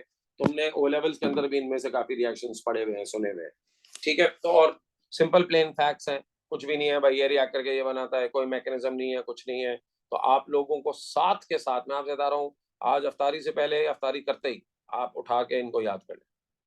चलो अब जल्दी से देखो, देखो सोडियम, सोडियम का हम रिएक्शन पढ़े हैं पहले वाटर के साथ। सोडियम को जब आप पानी में डालते हैं, most O level student would know कि वो रिएक्ट करके बनाता है sodium hydroxide and hydrogen gas, ठीक है। स्टेट मैं लिख रहा हूँ, sodium solid, water liquid, NaOH aqueous gas, ठीक है। बैलेंस कर दिया। इसकी कुछ ऑब्जर्वेशंस होती हैं। सोडियम पानी पे फ्लोट करता है। दूसरा, बहुत तेज रिएक्शन होता है, हाईली एक्सोथर्मिक रिएक्शन होता है, रिएक्शन इज विगरस, एनर्जी निकलती है। एक्सोथर्मिक रिएक्शन होता है, शर शर करके आवाजें आती हैं जब आप सोडियम को डालते हैं पानी के ऊपर, ठीक है। अच्छा, फिर हम एक ऑब्जर्वेशन लेते हैं, इतनी एनर्जी निकलती है कि जो सोडियम होता है ना, वो भागता है सरफेस के ऊपर। ये जैसे तक तक तक तक तक कोई कीड़ा भागता है ना, और आवाजें निकलता है, शू शू शश शश शश, जिस तरह किसी बिल्कुल गर्म डिश के अंदर से आवाज आती है। वो आपने देखा ना, सिजलिंग डिशेस होती हैं चाइनीज रेस्टोरेंट्स में। तो ये हम ये कहते हैं Na darts, darts means it runs around and fizzes, ठीक है, ऑन द सरफेस। और इतनी हीट होती है कि फिर सोडियम मेल्ट हो जाते हैं, sodium melts and melt. By the way, आपको पता नहीं है, शायद शायद पता ही होगा कि सोडियम का जो मेल्टिंग पॉइंट है वो काफी लो होता है compare to metals. Sodium has a lower melting point, ठीक है। अच्छा, NaOH देखो, इसके इनका ऑक्सीडेशन नंबर भी मैं निकाल लूं। सोडियम का ऑक्सीडेशन नंबर है 0। वाटर में एक हाइड्रोजन का ऑक्सीडेशन नंबर है +1 और ऑक्सीजन का होता है -2। सोडियम हाइड्रोक्साइड में सोडियम का ऑक्सीडेशन नंबर है +1, ऑक्सीजन का -2 और हाइड्रोजन का +1, और हाइड्रोजन के अंदर 0। तो बच्चों आप देख सकते हैं कि इसके अंदर ऑक्सीडेशन नंबर किसका चेंज हो रहा है, सोडियम का 0 से हो रहा है +1। तो सोडियम इसके अंदर जो है वो ऑक्सीडाइज हुआ है, और हाइड्रोजन का देखें +1 से 0 हुआ है, तो हाइड्रोजन रिड्यूस हुआ है, जैसा रेडॉक्स रिएक्शन, ठीक है। और एक और बात, NaOH इज अल्कली और स्ट्रॉन्ग अल्कली है, तो जो पीएच होता है ना सोल्यूशन का रिएक्शन के बाद, वो काफी ज्यादा हाई हो जाता है, लेकिन 13-14 के करीब, 14-13-14 के करीब इसका पीएच होता है। जब ये रिएक्शन पूरा हो जाता है तो सोडियम हाइड्रोक्साइड कैसे पीएच ज्यादा होता है, ठीक है। So as I said, sodium इसमें ऑक्सीडाइज हो रहा है और हाइड्रोजन रिड्यूस हो रहा है, ठीक हो गया भाई। ये रिएक्शन है सोडियम का वाटर के साथ। कोई सवाल करना है तो कर ले, कोई कंफ्यूजन है नहीं है, चलिए फिर आगे बढ़ते हैं। मैग्नीशियम, तो मैग्नीशियम थोड़ा कम रिएक्टिव है, सोडियम जितना रिएक्टिव नहीं है, लेस रिएक्टिव है। रिएक्शन बहुत स्लो होता है with water eight RTP, reaction is very slow with water eight RTP। ना देखिए, इतना स्लो होता है कि ओ लेवल के बच्चे को ये कह दिया जाता है नो रिएक्शन विद वाटर, ठीक है। आप ओ लेवल के अपने नोट्स देखिएगा, उसके अंदर आपके टीचर्स ने यूजुअली आपको लिखा होगा no reaction with water, water at room temperature. Actually ये होता है, बट बच्चों इतना स्लो होता है कि आपको लगता है कि नहीं हो रहा है। सर अभी अब तुमने मैग्नीशियम को पानी में डाला ना, तो पूरा रिएक्ट करने के लिए इसको कुछ दिन लग जाते हैं, ठीक है। नोट में टेक डेज टू कंप्लीट। तो इतना क्योंकि उसको देर लगती है, तो हम ये कह देते हैं भाई कि ये ओ लेवल को हम कहते हैं नहीं हो रहा, हालांकि हो रहा होता है तो बहुत स्लो हो रहा होता है। तो भाई अब करें क्या? अगर तो सबसे पहले तो रिएक्शन होता क्या है, पानी के साथ जब आप ये रिएक्ट करता है ना, तो बहुत स्लोली ये बनाता है magnesium hydroxide and hydrogen gas, but at a very slow rate, ठीक है। इसके अंदर भी ऑक्सीडेशन नंबर निकाल लो, मैग्नीशियम का 0, हाइड्रोजन का +1, ऑक्सीजन का -2। इधर मैग्नीशियम का +2, ऑक्सीजन का -2, हाइड्रोजन का +1, 0। इधर भी मेटल ऑक्सीडाइज हो रहा है, आप देख रहे हैं उसका ऑक्सीडेशन नंबर 0 से बढ़ के +2 हो रहा है और हाइड्रोजन रिड्यूस हो रहा है, ठीक है। अच्छा, इसका जो प्रोडक्ट है ना मैग्नीशियम हाइड्रोक्साइड, वो पार्शियली सॉल्युबल है। जिस तरह सोडियम हाइड्रोक्साइड की तरह ना वो पूरा डिसॉल्व नहीं होता, जो प्रोडक्ट की बात कर रहा हूँ। तो ये वीक एल्कली है, तो इसका पीएच तकरीबन 10 के गिर्द गिर्द होगा, 10-11 आप एग्जैक्टली तो ऐसे तो कोई भी नहीं बता सकता, बट इसका पीएच सोडियम हाइड्रोक्साइड के मुकाबले में कम होता है। तो जो मैग्नीशियम हाइड्रोक्साइड बनता है ना, तो वो पूरा पानी में डिजोल्व नहीं होता, तो ज़ाहिर है OH आयंस की तादाद कम होती है, इसीलिए पीएच भी इसका थोड़ा लो होता है।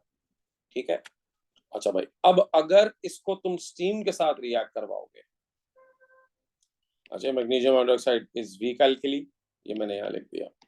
अब बच्चों, अगर आप इसको स्टीम के साथ रिएक्ट करवाएंगे तो जाहिर है यार रिएक्शन बहुत तेज होगा। स्टीम बहुत हाई टेम्परेचर पे होती है compare to room temperature. Steam का टेम्परेचर अबव 100 होता है, रूम टेम्परेचर 25 होता है, तो रिएक्शन ने तो तेज होना ही है। बट तेज होने के अलावा जो एक फर्क है ना बच्चों, स्टीम के साथ प्रोडक्ट डिफरेंट है। देखो, जब वाटर के साथ रिएक्ट कराया था तो मैग्नीशियम हाइड्रोक्साइड और हाइड्रोजन गैस बनी है, लेकिन जब स्टीम के साथ रिएक्ट कराते हैं ना तो बच्चे अक्सर ये भूल जाते हैं कि प्रोडक्ट डिफरेंट है। इसमें मैग्नीशियम ऑक्साइड बनता है और इसके साथ साथ हाइड्रोजन गैस बनती है। उधर देखो, केयरफुल रहना, इधर बनता है मैग्नीशियम हाइड्रोक्साइड, इधर बनता है मैग्नीशियम ऑक्साइड स्टीम के साथ। ठीक है, तो मैं यहाँ नोट्स में बहरहाल मैंने लिख भी दिया है कि यहाँ पर देखो, product magnesium oxide is different than with water at room temperature. ठीक है, तो इसका जो रूम टेम्परेचर पे था मैग्नीशियम हाइड्रोक्साइड बन रहा था, इधर मैग्नीशियम ऑक्साइड है। इसके अंदर भी बेटा आप ऑक्सीडेशन नंबर निकाल लें तो आप देखेंगे मैग्नीशियम जो है वो ऑक्सीडाइज हो रहा है, मेटल ऑक्सीडाइज हो रहा है और हाइड्रोजन रिड्यूस हो रहा है, तो ये सारे रेडॉक्स रिएक्शन है। ठीक, अच्छा, अब क्लोरीन को छोड़ के बाकी कोई भी पानी के साथ रिएक्ट नहीं करता, तो aluminium no other element in period 3 reacts with water, chlorine को छोड़ के। अच्छा, एल्यूमिनियम के बारे में मैं आपको बता दूं, एल्यूमिनियम बहुत रिएक्टिव है, मैग्नीशियम से ज्यादा रिएक्टिव है, लेकिन उसके ऊपर ना एक ऑक्साइड की कोटिंग बन जाती है। अभी मैं इसके बारे में आगे जाके डिटेल में बात करूंगा जब मैं आपको ऑक्साइड्स पढ़ाऊंगा। तो इसके ऊपर ना एक एल्यूमिनियम ऑक्साइड की कोटिंग बन जाती है, और उस कोटिंग की वजह से वो पानी से रिएक्ट नहीं करता, क्योंकि वो जो एल्यूमिनियम ऑक्साइड की कोटिंग होती है ना, वो उसके पानी का कांटेक्ट को ब्रेक कर देती है, यानी पानी को कांटेक्ट में ही नहीं आने देती। ठीक है, अभी इसकी कोटिंग के बारे में I talk about it in detail, बस अभी याद रखिएगा कि एल्युमिनियम का उस कोटिंग की वजह से फिर रिएक्शन नहीं होता, तो हम यही लिखते हैं कि रिएक्शन नहीं होता। अच्छा भाई, क्लोरीन पर आ जाओ। सर जी सर, एक क्वेश्चन था। मैग्नीशियम और सोडियम जब रिएक्ट करते हैं वाटर के साथ, तो हम उसके ऑब्जर्वेशन में गैस का टेस्ट लिख सकते हैं? जी, लेकिन नहीं, ऑब्जर्वेशन वो नहीं होती। देखिए, ऑब्जर्वेशन होती है what you hear, what you see, what you observe. तो ऑब्जर्वेशन तो होगी effervescence of a colourless gas. फिर उसकी कंफर्मेशन के लिए आप लिख सकते हैं which burns with a pop sound. Okay. ठीक है, चलो। अच्छा, अब आइए क्लोरीन।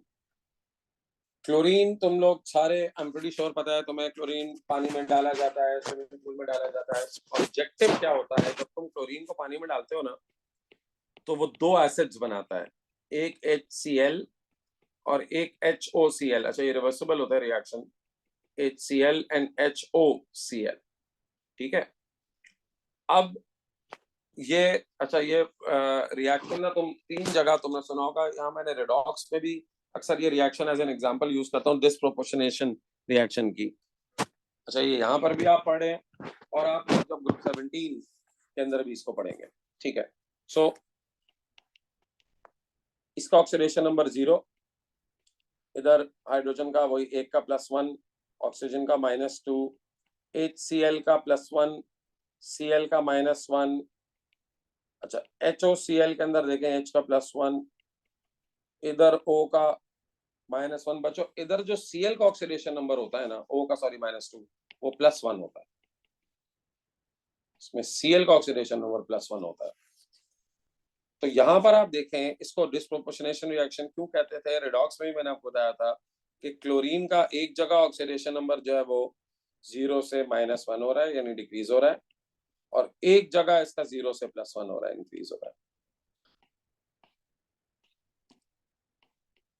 ठीक है, अच्छा, ये क्यों करता है, ये मैं ग्रुप 17 जब हम पढ़ेंगे ना, तो ग्रुप 17 में आपको बताऊंगा। ये क्लोरीन के अंदर टेंडेंसी है, वैसे बाय द वे जिनको नहीं पता, क्लोरीन -1 से लेके +5 तक का ऑक्सीडेशन नंबर शो करता है। तो ऐसे भी कंपाउंड है जिसमें क्लोरीन का ऑक्सीडेशन नंबर +5 है, ठीक है। तो अच्छा ये बच्चे मुझसे ये पूछते हैं सर HOCl में आपने Cl का +1 क्यों रखा? सर देखें सिंपल सी बात है, हाइड्रोजन तो आपको पता है इलेक्ट्रोपॉजिटिव एलिमेंट है, तो उसको तो मुझे +1 रखना था। अब 2 इलेक्ट्रोनेगेटिव एलिमेंट हैं, ऑक्सीजन और क्लोरीन। क्योंकि ऑक्सीजन क्लोरीन से ज्यादा इलेक्ट्रोनेगेटिव है, तो मैंने आपको रेडॉक्स में बताया था जो ज्यादा इलेक्ट्रोनेगेटिव होता है पहले आप उसे नेगेटिव नंबर असाइन करते हैं। तो मैंने ऑक्सीजन को कह दिया -2, होता ही ऑक्सीजन का -2 है, आपको पता ही है। तो अब देखो, अब हाइड्रोजन का +1, ऑक्सीजन का -2, तो पूरे कंपाउंड का, पूरे मॉलिक्यूल का जीरो लाने के लिए मुझे क्लोरीन का +1 ही रखना पड़ेगा ना, क्योंकि अगर आपने +1 नहीं रखा तो आंसर 0 नहीं आएगा, और ये हो नहीं सकता कि मॉलिक्यूल का ऑक्सीडेशन नंबर 0 ना हो, ठीक है। तो इसलिए चलो अब आगे बढ़ते हैं। अच्छा सर, ये वही वाली बात है जो मैंने आपको बता दी। अच्छा, ये जो HOCl बना है ना, ये है वो जो बैक्टीरिया को किल करता है पानी में। It kills harmful microbes, micro organisms. तो जो हम स्विमिंग पूल में या इवन पीने के पानी में क्लोरीन डालते हैं ना, तो ये इसलिए डालते हैं कि ये पानी में जाके HOCl बनाता ये बहुत वीक एसिड होता है, ये इतना स्ट्रॉन्ग नहीं होता कि आपको नुकसान पहुंचाए। हाँ, अगर क्लोरीन आपने बहुत तादाद में डाल दी तो फिर ये आपको भी डैमेज करता है। आपने देखा है कुछ स्विमिंग पूल वगैरह में जिसमें क्लोरीन बहुत ज्यादा होती है, उसमें फिर वो आई इरिटेशन शुरू हो जाती है, स्किन इरिटेशन होती है, अगर बहुत ज्यादा हो तो स्किन एलर्जीज वगैरह भी होती हैं, ठीक है। तो कंट्रोल क्वांटिटी में इसको डाला जाता है ताकि माइक्रो ऑर्गेनिजम्स को किल करे, हमें बंदों को ना किल करना शुरू कर दे, ठीक है। तो ये सारी बातें, तो बस ये बात मैंने यहाँ लिख दी है बस कि ये जो रिएक्शन है, इस रिएक्शन में oxidation number of chlorine is both increasing and decreasing in the same reaction. तो ऐसे रिएक्शन को कहते हैं डिस्प्रोपोर्शनेट या डिस्प्रोपोर्शनेशन रिएक्शन, ठीक है। ये हम पढ़कर आ चुके हैं रिडॉक्स में भी। और दूसरा ये जो HOCl के बारे में भी मैं बता दूं कि ये जो HOCl है kills micro organisms in water, ये जो हार्मफुल माइक्रोब्स होते हैं, माइक्रो ऑर्गेनिजम्स होते हैं, उनको किल करता है, ठीक है। चलो आगे बढ़ते हैं हम। ये हो गए विद वाटर। अब आ जाओ reaction of period 3 with oxygen. यार ये तो बहुत ही आसान है, बिल्कुल बच्चों वाले रिएक्शन है, बिल्कुल लिटरली बच्चों वाले हैं। देखो क्या, सोडियम बर्न करता है विद ब्राइट येलो फ्लेम। अच्छा बच्चे मुझे कहते हैं सर क्या फ्लेम कलर्स हमें याद करने हैं? देखो फ्लेम कलर्स तुम्हारे सिलेबस में नहीं है, but they are helpful in identifying the element. तो बिल्कुल रट्टा नहीं लगाओ, बट एक अच्छी तरह समझो, एक पढ़ लो उसको ताकि तुम्हें थोड़ा सा रिकॉल कर लो एग्जाम में, अगर कभी रेफरेंस में ये लिखा हुआ ना तो हमें फायदा होता है, ठीक है। चले अब रिएक्शन क्या होगा बच्चों, सिंपल यार, मेटल और ऑक्सीजन रिएक्ट करके मेटल ऑक्साइड ही बनाएंगे ना, और क्या बनाएंगे। So metal plus oxygen metal oxide. देखो ऑक्सीडेशन नंबर मैं बार बार इसलिए चेक करता हूँ क्योंकि सिलेबस ने कहा हुआ है कि बताओ कि रेडॉक्स रिएक्शन है या नहीं है। तो सोडियम का ऑक्सीडेशन नंबर 0, ऑक्सीजन का 0, इधर सोडियम का 1 का +1 और ऑक्सीजन का -2। तो जाहिर है इसके अंदर आपको नजर आ रहा है 0 से +1 हो रहा है सोडियम का, तो सोडियम ऑक्सीडाइज, और ऑक्सीजन का 0 से -2 हो रहा है तो वो रिड्यूस, ठीक है। बस सिंपल इतना सा रिएक्शन है, कोई रॉकेट साइंस नहीं है। Magnesium Burns with bright white light. ये जो आपने देखा है, जो अक्सर फायरवर्क्स वगैरह में बड़ी ब्राइट व्हाइट लाइट होती है, वो मैग्नीशियम को बर्न करके भी आती है। तो मैग्नीशियम को भी ऑक्सीजन के साथ बर्न करोगे, ज़ाहिर है मैग्नीशियम ऑक्साइड ही बनाएगा। स्ट्रेट सिंपल मैंने लिख दिया, सॉलिड गैस सॉलिड। इसके अंदर ये भी रेडॉक्स रिएक्शन है, मैग्नीशियम का ऑक्सीडेशन नंबर बढ़ रहा है, 0 से +2 हो रहा है, ऑक्सीजन का कम हो रहा है, ठीक है। अब मैं बार बार नहीं लिख रहा, आप लोगों को पता ही है। अच्छा एल्यूमिनियम जो है ना, अगर आपको उसको ऑक्सीजन से रिएक्ट कराना है तो आप उसका पाउडर लें, क्योंकि अगर आपने सॉलिड एल्यूमिनियम ले लिया ना तो वही मुसीबत, उसकी लेयर तो रिएक्ट कर लेगी बट अंदर का जो एल्यूमिनियम है फिर वो रिएक्ट नहीं करेगा, ठीक है। सो एल्यूमिनियम पाउडर रिएक्ट करके क्या बनाता है, वही एल्यूमिनियम ऑक्साइड Al2O3, ठीक है। इनके स्ट्रेट सिंबल मैंने लिख दिए। इसके अंदर भी एल्यूमिनियम ऑक्सीडाइज हो रहा है, एल्यूमिनियम का ऑक्सीडेशन नंबर बढ़ रहा है और ऑक्सीजन रिड्यूस हो रहा है, ठीक है। सो मैं बार बार ये लिख नहीं रहा, आपको नजर ही आ रहा है क्या ऑक्सीडाइज हो रहा है क्या रिड्यूस हो रहा है। सो ये तीनों मेटल बच्चों एक ही तरह रिएक्ट करते हैं, ये ऑक्सीजन से रिएक्ट करके मेटल ऑक्साइड्स बना लेते हैं। तीनों केसेस में मेटल ऑक्सीडाइज होता है और ऑक्सीजन रिड्यूस होता है, सिंपल। अच्छा देखो, एल्यूमिनियम का मैं आपको थोड़ा सा एक्सप्लेन कर दूं। अब ये एल्यूमिनियम सॉलिड अगर लो ना, तो सॉलिड की सरफेस तो रिएक्ट कर लेगी, reacts at the surface, Al2O3। अब ये देखो यूं करके ना, अब ये एल्यूमिनियम है, इसकी सरफेस पे बन जाता है Al2O3 यूं करके। अच्छा, इसकी जो लेयर है ना, ये जो सरफेस है, लेयर है, ये नॉन पोरस। नॉन पोरस का मतलब ये होता है, ये ऐसी लेयर होती है कि ये अपने अंदर से ना पानी को गुजरने देती है, ना ऑक्सीजन को गुजरने देती है। इसको आसान लफ्जों में समझने के लिए हार्ड कोटिंग कह लो, हार्ड तरह का कोटिंग बना लेती है, सो कहते हैं नॉन पोरस। ये जो नॉन पोरस लेयर है ना, सरफेस है इसकी, ये इसके अंदर वाले मेटल को रिएक्ट नहीं करने देती, prevents the contact of inner aluminium with oxygen and hence stage unreacted. समझे? तो ये होता है एल्यूमिनियम के साथ, इसीलिए एल्यूमिनियम को कहते हैं भाई थोड़ा सा रिएक्ट करके फिर ये रिएक्ट करना बंद कर देता है। ठीक है, हालांकि वो रिएक्शन इसलिए बंद नहीं होता कि वो कोई रिएक्टिव नहीं है या कुछ और, वो इसलिए बंद हो जाता है रिएक्शन क्योंकि उसके ऊपर एक प्रोटेक्टिव कोटिंग आ जाती है। ओके, चलो सिलिकॉन पर आ जाओ। अच्छा, सिलिकॉन को आपको रिएक्ट करवाना है ना, तो स्ट्रांगली हीट करना पड़ेगा, हीटेड स्ट्रांगली एयर के अंदर या ऑक्सीजन के साथ। ये बनाता है सिलिकॉन डाइऑक्साइड SiO2। इसमें भी सिलिकॉन का ऑक्सीडेशन नंबर बढ़ रहा है, तो सिलिकॉन ऑक्सीडाइज हुआ है और ऑक्सीजन रिड्यूस हुआ है। ठीक है, सिंपल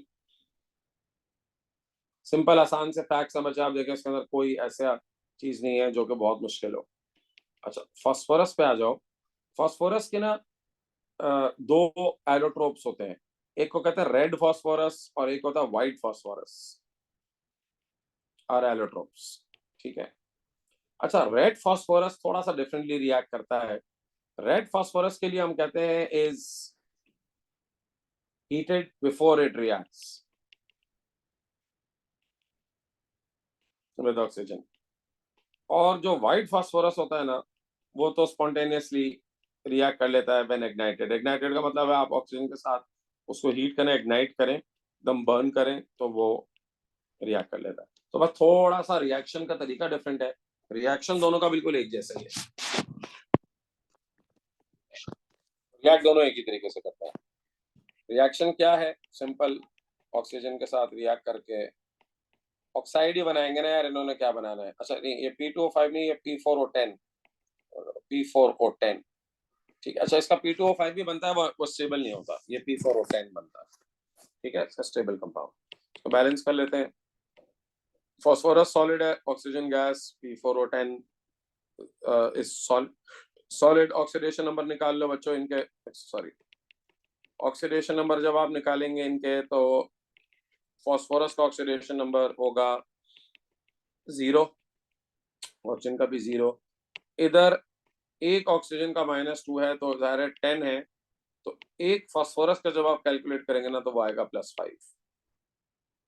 ठीक है, तो यहाँ पर जो फास्फोरस का ऑक्सीडेशन नंबर है वो है +5। ठीक, जाहिर है नजर ही आ रहा है आपको, फास्फोरस ऑक्सीडाइज हो रहा है, वही हमेशा की तरह ऑक्सीजन जो है ना, वो यहाँ पे फास्फोरस का ऑक्सीडेशन नंबर बढ़ रहा है और ऑक्सीजन का कम हो रहा है। अच्छा, अगर ऑक्सीजन बहुत कम होना, लिमिटेड हो, तो P2O3 भी बन जाता है। ठीक है, ये उसी केस में होता है जब ऑक्सीजन इज वेरी लिमिटेड, वरना अदरवाइज अगर हमारे पास एक्सेस ऑक्सीजन में आप उसे बर्न कर रहे हैं, तो P2O5 भी बनेगा। ठीक है बच्चों, चलो अब आ जाओ सल्फर पे फटाफट। सल्फर ब्लू फ्लेम के साथ बर्न करता है जब आप उसको एयर या ऑक्सीजन के साथ हीट करेंगे। अच्छा, अब पहले वो बनाएगा to form sulphur dioxide and small quantity of sulphur trioxide. थोड़ा सा सल्फर ट्राइऑक्साइड बनता है। असल में देखो, सल्फर ट्राइऑक्साइड बनना ना मुश्किल है, उसकी एक्टिवेशन एनर्जी ज्यादा होती है, लेकिन थोड़ा सा वो बन जाता है। तो पहले तो ये रिएक्ट करके बनाता है सल्फर डाइऑक्साइड। ठीक है, और कुछ हद तक स्ट्रॉन्ग हीटिंग पे वो सल्फर ट्राइऑक्साइड भी बना लेता है, बट वेरी स्मॉल परसेंटेज। अच्छा, दोनों रिडॉक्स रिएक्शन है, सल्फर का ऑक्सीडेशन नंबर इंक्रीज होता है दोनों में,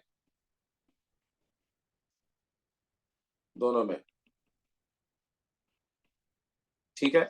SO2 में सल्फर का ऑक्सीडेशन नंबर है +4 और SO3 में सल्फर का ऑक्सीडेशन नंबर है +6।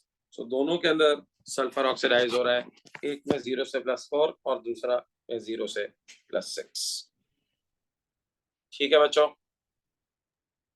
चले, ये हो गया सर रिएक्शन। जी बोलिए। सर, ये सल्फर की वजह से जो नॉर्मल जो हमारे पास गैस आती है उसमें उसका कलर ब्लू होता है। नॉर्मल जो गैस आती है उसमें, उसमें कलर ब्लू होता है फ्लेम का। या मैं when you are burning it with sulphur, तो वो ये एक्चुअली सल्फर डाइऑक्साइड क्या जो बनने का कलर है ना, वो that's blue. When you burn with oxygen ना, तो ये जो सल्फर डाइऑक्साइड फॉर्म हो रहा होता है ना, उसका कलर, गैस का कलर ब्लू नहीं है, फ्लेम कलर ब्लू है। Okay sir. अब आ जाओ बच्चों रिएक्शन विद क्लोरीन। अच्छा, क्लोरीन का रिएक्शन हमें ऑक्सीजन के साथ नहीं नहीं है, ठीक है। सो जो जो मैं नहीं लिख रहा ना, तो उस एलिमेंट का रिएक्शन नहीं हो रहा, ओके, विद क्लोरीन। चले, अब ये तो कम है, सिंपल है। सोडियम क्लोरीन के साथ रिएक्ट कर क्लोराइड बना लेगा, ठीक है।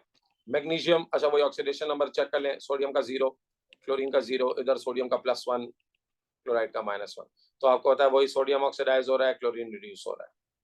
मैग्नीशियम का भी ऐसे रिएक्शन है, मैग्नीशियम क्लोरीन के साथ रिएक्ट करके मैग्नीशियम क्लोराइड बना लेता है। सेम वही, देखो मैंने ऑक्सीडेशन नंबर सबके निकाल के लिख रहा हूँ ताकि आपको बाद में प्रॉब्लम ना हो। इसके अंदर भी मैग्नीशियम ऑक्सीडाइज हो रहा है, क्लोरीन रिड्यूस हो रहा है, ठीक है। दोनों को आपको हीट करना पड़ता है रिएक्ट कराने के लिए क्लोरीन के साथ, बोथ सोडियम एंड मैग्नीशियम, ठीक है, vigorously reacts,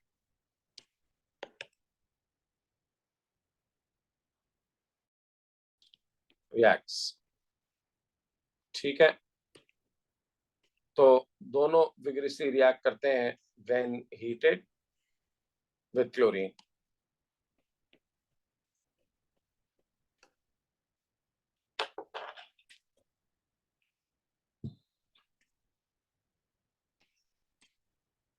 okay,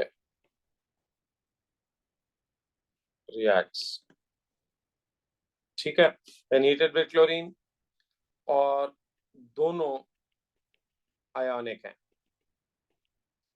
the product is ionic. अच्छा, अब जरा एल्यूमिनियम को देखो, एल्यूमिनियम का जो है ना वो बड़ा चक्कर है। एल्यूमिनियम के लिए it reacts in a similar way to form a dimer.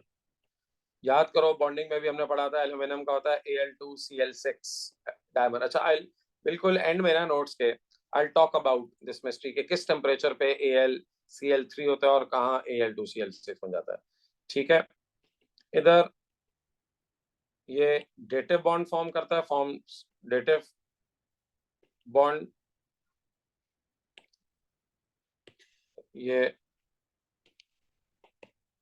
Dative bond हो जाता है बिटवीन 2 AlCl3। ये तो पता है ना यार, हम ये पढ़कर आए हैं पूरा Al2Cl6 का स्ट्रक्चर, इसका आपको मालूम है, 2 AlCl3 आपस में जो है वो बॉन्डेड होते हैं। सो ये बॉन्डिंग के चैप्टर को आप रेफर कर लें, उसके बारे में डिटेल में पूरा मैंने आपको बताया था जब मैंने डेटिव बॉन्डिंग पढ़ाई थी। एनीवेज, तो ये डायमर बना लेता है बच्चों जब ये आप क्लोरीन के साथ इसको रिएक्ट कराते हैं। तो इसकी इक्वेशन में लिख देता हूँ इसके डायमर बनने की। So aluminum reacts with chlorine to form Al2O6, balance है equation। सिलिकॉन एंड फास्फोरस वो भी रिएक्ट कर लेते हैं with chlorine when heated. Silicon react करके बना लेता है SiCl4, ठीक है। इसको बैलेंस कर लें, यहाँ पर 2 आ जाएगा, 2 आ जाएगा, ठीक है। अच्छा सर, वंस अगेन ये भी रिडॉक्स रिएक्शन है, सिलिकॉन का 0, क्लोरीन का 0, उधर सिलिकॉन का +4 और क्लोरीन एक का -1, तो सिलिकॉन ऑक्सीडाइज हो रहा है, क्लोरीन रिड्यूस हो रहा है। अच्छा, इसके अंदर एक की पॉइंट क्या है, देखो यहाँ पर एक बड़ी गड़बड़ करते हैं लोग, और एग्जामिनर मैंने देखा है इसको कहीं ना कहीं क्वेश्चन में जरूर डाल देता है, इसको एक्सप्लॉइट करने के लिए, जो कॉन्सेप्चुअल इशू होता है। देखो सिलिकॉन के ना दो कंपाउंड्स हम यूजुअली पढ़ते हैं एएस में, एक SiO2 जो अभी पीछे ऑक्सीजन के रिएक्शन में बना था, और एक SiCl4। देखो सिलिकॉन जॉइंट मॉलिक्यूलर है, एलिमेंट खुद सिलिकॉन एलिमेंट, इसका जो कंपाउंड है SiO2 वो भी जॉइंट मॉलिक्यूलर है, लेकिन इसका ये जो कंपाउंड है ना SiCl4, ये एक सिंपल मॉलिक्यूल है, स्मॉल सिंपल मॉलिक्यूल। अब ना बच्चों को ये बात एग्जाम में या तो याद नहीं रहती या पता नहीं रिकॉल नहीं कर पाते, क्योंकि सिलिकॉन और सिलिकॉन डाइऑक्साइड SiO2 दोनों जॉइंट है ना, तो बहुत सारे बच्चे समझते हैं कि ये भी जॉइंट होगा, तो वो इसके बारे में पूछता है एग्जामिनर के इसका स्ट्रक्चर बताओ या इसका वो बॉन्डिंग बताओ, तो वो लिख देते हैं जॉइंट मॉलिक्यूलर स्ट्रक्चर। नहीं मेरे बच्चों, ये जॉइंट नहीं है, ये सिंपल मॉलिक्यूलर स्ट्रक्चर है, ये बात याद रखनी है, it's a simple molecular structure. ठीक है, अच्छा इसका ऑक्सीडेशन नंबर ऊपर वाले का भी लिख दूंगा, is a simple molecular structure, unlike मैंने ब्रैकेट में लिख दिया SiO2 which is giant molecular। समझ में आ गया, which is giant molecular, ये सिंपल मॉलिक्यूलर है, वो giant molecular होते हैं। और इसका एविडेंस क्या है, लिक्विड एट RDP पे, it's a liquid at RDP, और SiO2 सॉलिड होता है। ठीक, तो इस बात का ध्यान रखिएगा। ठीक है, चलो आगे बढ़ते हैं। फास्फोरस, जब आप फास्फोरस को रिएक्ट करवाएंगे क्लोरीन के साथ तो वो PCl3 बनेगा, लेकिन PCl3 जो होता है ना, वो फर्दर रिएक्ट करके PCl5 बना लेता है।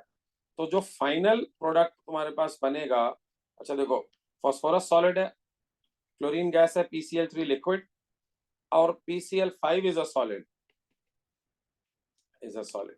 अच्छा अब एग्जाम में पूछेगा राइट अ रिएक्शन, तो उसमें तुम दो तो नहीं लिखोगे ना, तो तुम नेट रिएक्शन जो लिखोगे वो ये लिखोगे कि फास्फोरस PCl5 बना लेता है। ठीक है, तो आप फाइनल प्रोडक्ट लिखेंगे। अच्छा इसके अंदर भी तुम देखोगे कि फास्फोरस का ऑक्सीडेशन नंबर बढ़ रहा है और क्लोरीन का ऑक्सीडेशन नंबर कम हो रहा है, फास्फोरस ऑक्सीडाइज हो रहा है, क्लोरीन रिड्यूस हो रहा है, दोनों में। उधर जो फास्फोरस का ऑक्सीडेशन नंबर 0 से +3 हो रहा है, और नीचे वाले में 0 से +5 हो रहा है। ठीक है, तो PCl3 is not a very stable compound, इसीलिए वो PCl5 के अंदर कन्वर्ट हो जाता है। क्या बच्चों, तो एक दफा बस मैं आप लोगों को ये बता दूं, ये सारे कंपाउंड SiCl4, PCl3, PCl5, ये सब सिंपल मॉलिक्यूलर है, ये जॉइंट मॉलिक्यूलर इनमें से कोई भी नहीं। समझ में आ गया, चलो बस अब ये थोड़ा सा ही रह गया बच्चों, इसको आज हम इंशाल्लाह कोशिश करते हैं इसको कंप्लीट करके ही जो है ना वो,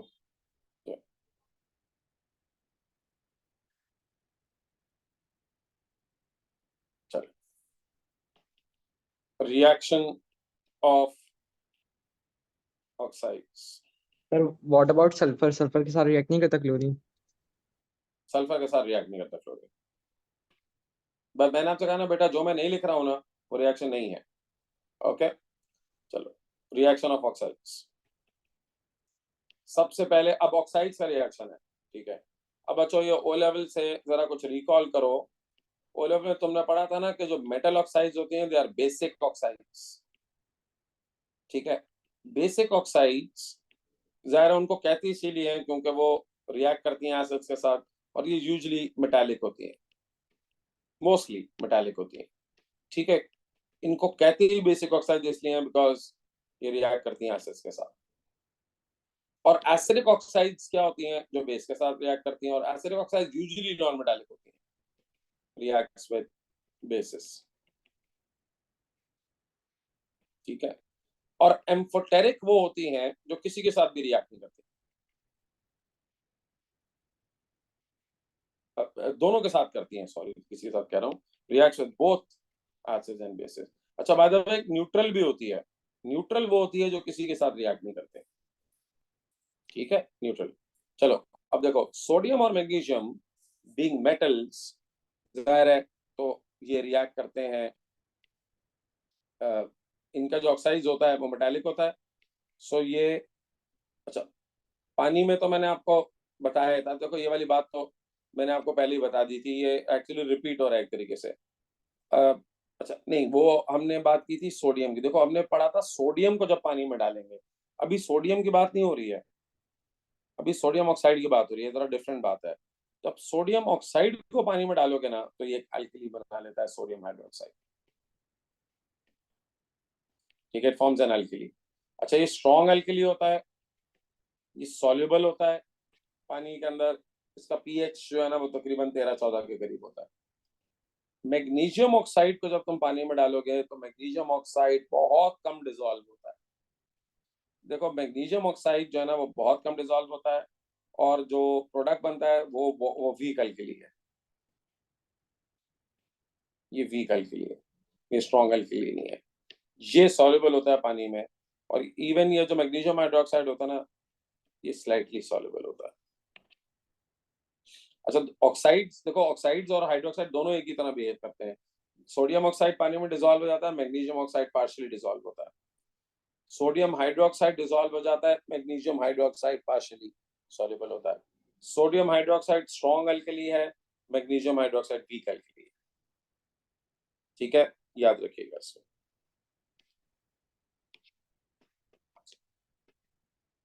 अब आ जाए, अच्छा मैंने न्यूट्रल ऑक्साइड भी लिख दिया है कि न्यूट्रल ऑक्साइड्स वो होती हैं जो, ठीक है, ये मैंने न्यूट्रल ऑक्साइड का भी लिख दिया, ये वो होते हैं जो दोनों से रिएक्ट नहीं करते। लाइक कार्बन मोनोऑक्साइड इसकी बड़ी टिपिकल एग्जांपल है, कार्बन मोनोऑक्साइड इज न्यूट्रल। और एम्फोटेरिक की बड़ी टिपिकल एग्जांपल है वाटर। ठीक है, वाटर जो है वो दोनों से रिएक्ट कर लेता है, एसिड से भी और बेसिस से भी। चलो अब आगे बढ़ते हैं। नाउ ये जो दोनों है ना बच्चों, Al2O3 एंड SiO2, ये पानी में डिसॉल्व नहीं होते, तो जाहिर है डिसॉल्व नहीं होंगे तो रिएक्ट भी नहीं करेंगे। Insolvent water, no reaction. अच्छा, अब आइए P4O10 का रिएक्शन। देखो P4O10 जो है ना वो बहुत तेजी से, P4O10 को जब पानी में डालते हैं ना, रिएक्शन बहुत तेज होता है, और ये बनाता है फॉस्फोरिक एसिड। ठीक है, फॉस्फोरिक एसिड, इसको बैलेंस कर लेंगे।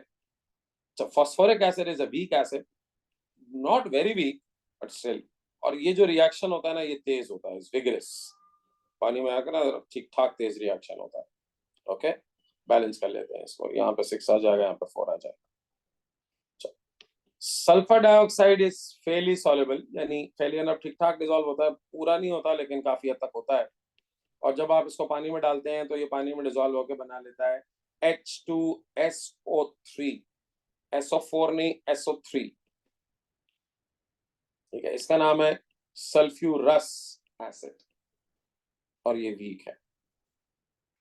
सल्फर ट्राइऑक्साइड पानी में बहुत तेजी से वायलेंटली मतलब बाकायदा हाईली एक्सोथर्मिक रिएक्शन होता है विद वाटर, और इसके अंदर सल्फ्यूरिक एसिड बनता है। देखो कांटेक्ट प्रोसेस में मैंने आप लोगों को ये बात समझाई थी कि इसको आप छोटे स्केल पे तो कर लें कि आप सल्फर ट्राइऑक्साइड को पानी से रिएक्ट करा लें, उसमें भी ये ठीक ठाक एनर्जी रिलीज करता है, लेकिन अगर आपने इसको लार्ज स्केल पे किया तो फिर तो धमाके हो जाएंगे भाई, क्योंकि ये इतना हाईली एक्सोथर्मिक रिएक्शन होता है। लार्ज स्केल पे आप इसको नहीं मैनेज कर सकते करना, ये रिएक्शन लार्ज स्केल पे आपके लिए अजाब बन जाएगा, इतना एक्सप्लोसिव रिएक्शन हो जाएगा। ठीक है, ये बनता है। तो बच्चों इस कहानी को आप कंक्लूड कर लेते हैं। तो रिएक्शंस हो गए, मैंने आपसे कहा रिएक्शन आपको याद करने हैं, तो इस कहानी को कंक्लूड कर लेते हैं। इसमें एसिड बेस नेचर है ना ऑक्साइड्स की, तो अभी मैंने अभी आपको क्या बताया, ये दोनों जाहिर है बेसिक हैं। कैसे बेसिक हैं? क्योंकि ये रिएक्ट कर रहे हैं एसिड के साथ। अच्छा, Al2O3 इज एम्फोटेरिक, अभी मैं आपको दिखाता हूँ इसका कमाल Al2O3 का, जरा इसके बारे में। SiO2 न्यूट्रल है, ये रिएक्ट नहीं करता, और ये तीनों एसिडिक हैं। एसिडिक, चलो इसको प्रूव करते हैं। ठीक है, जब आप इन दोनों को सोडियम ऑक्साइड और मैग्नीशियम ऑक्साइड को एसिड से रिएक्ट कराते हैं तो आपको पता है they react with acids to form salt and water. ये रिएक्शन बच्चों सबको आता है। सो मेटल ऑक्साइड्स, ये दोनों sodium magnesium, when you react them with acids they form salt and water, so hence they are basic oxides. ये bases से तो रिएक्ट नहीं करते बट ये एसिड से रिएक्ट कर लेते हैं। अच्छा, अब Al2O3 को देखो, एग्जामिनर Al2O3 पे बहुत क्वेश्चंस पूछते हैं, ठीक है, एम्फोटेरिक है ना, इसलिए जब आप इसको किसी एसिड से रिएक्ट करवाएंगे तो ये रिएक्ट करके सॉल्ट एंड वाटर बनाएगा, लाइक एनी डाइलेक्ट्रिक ऑक्साइड। ऐसा देखो इसमें AlCl3 बन रहा है, ओके, तो ये बनाएगा सॉल्ट एंड वाटर। यहां पर ये एक बेस की तरह बिहेव कर रहा है, ये एक बेसिक ऑक्साइड की तरह बिहेव कर रहा है, लेकिन जब आप इसको किसी अल्कली में डालें तो ये अल्कली से भी रिएक्ट कर लेता है। अच्छा, इसका थोड़ा सा, अच्छा ये रिएक्शन अभी प्लस वाटर भी लगाना पड़ेगा जी।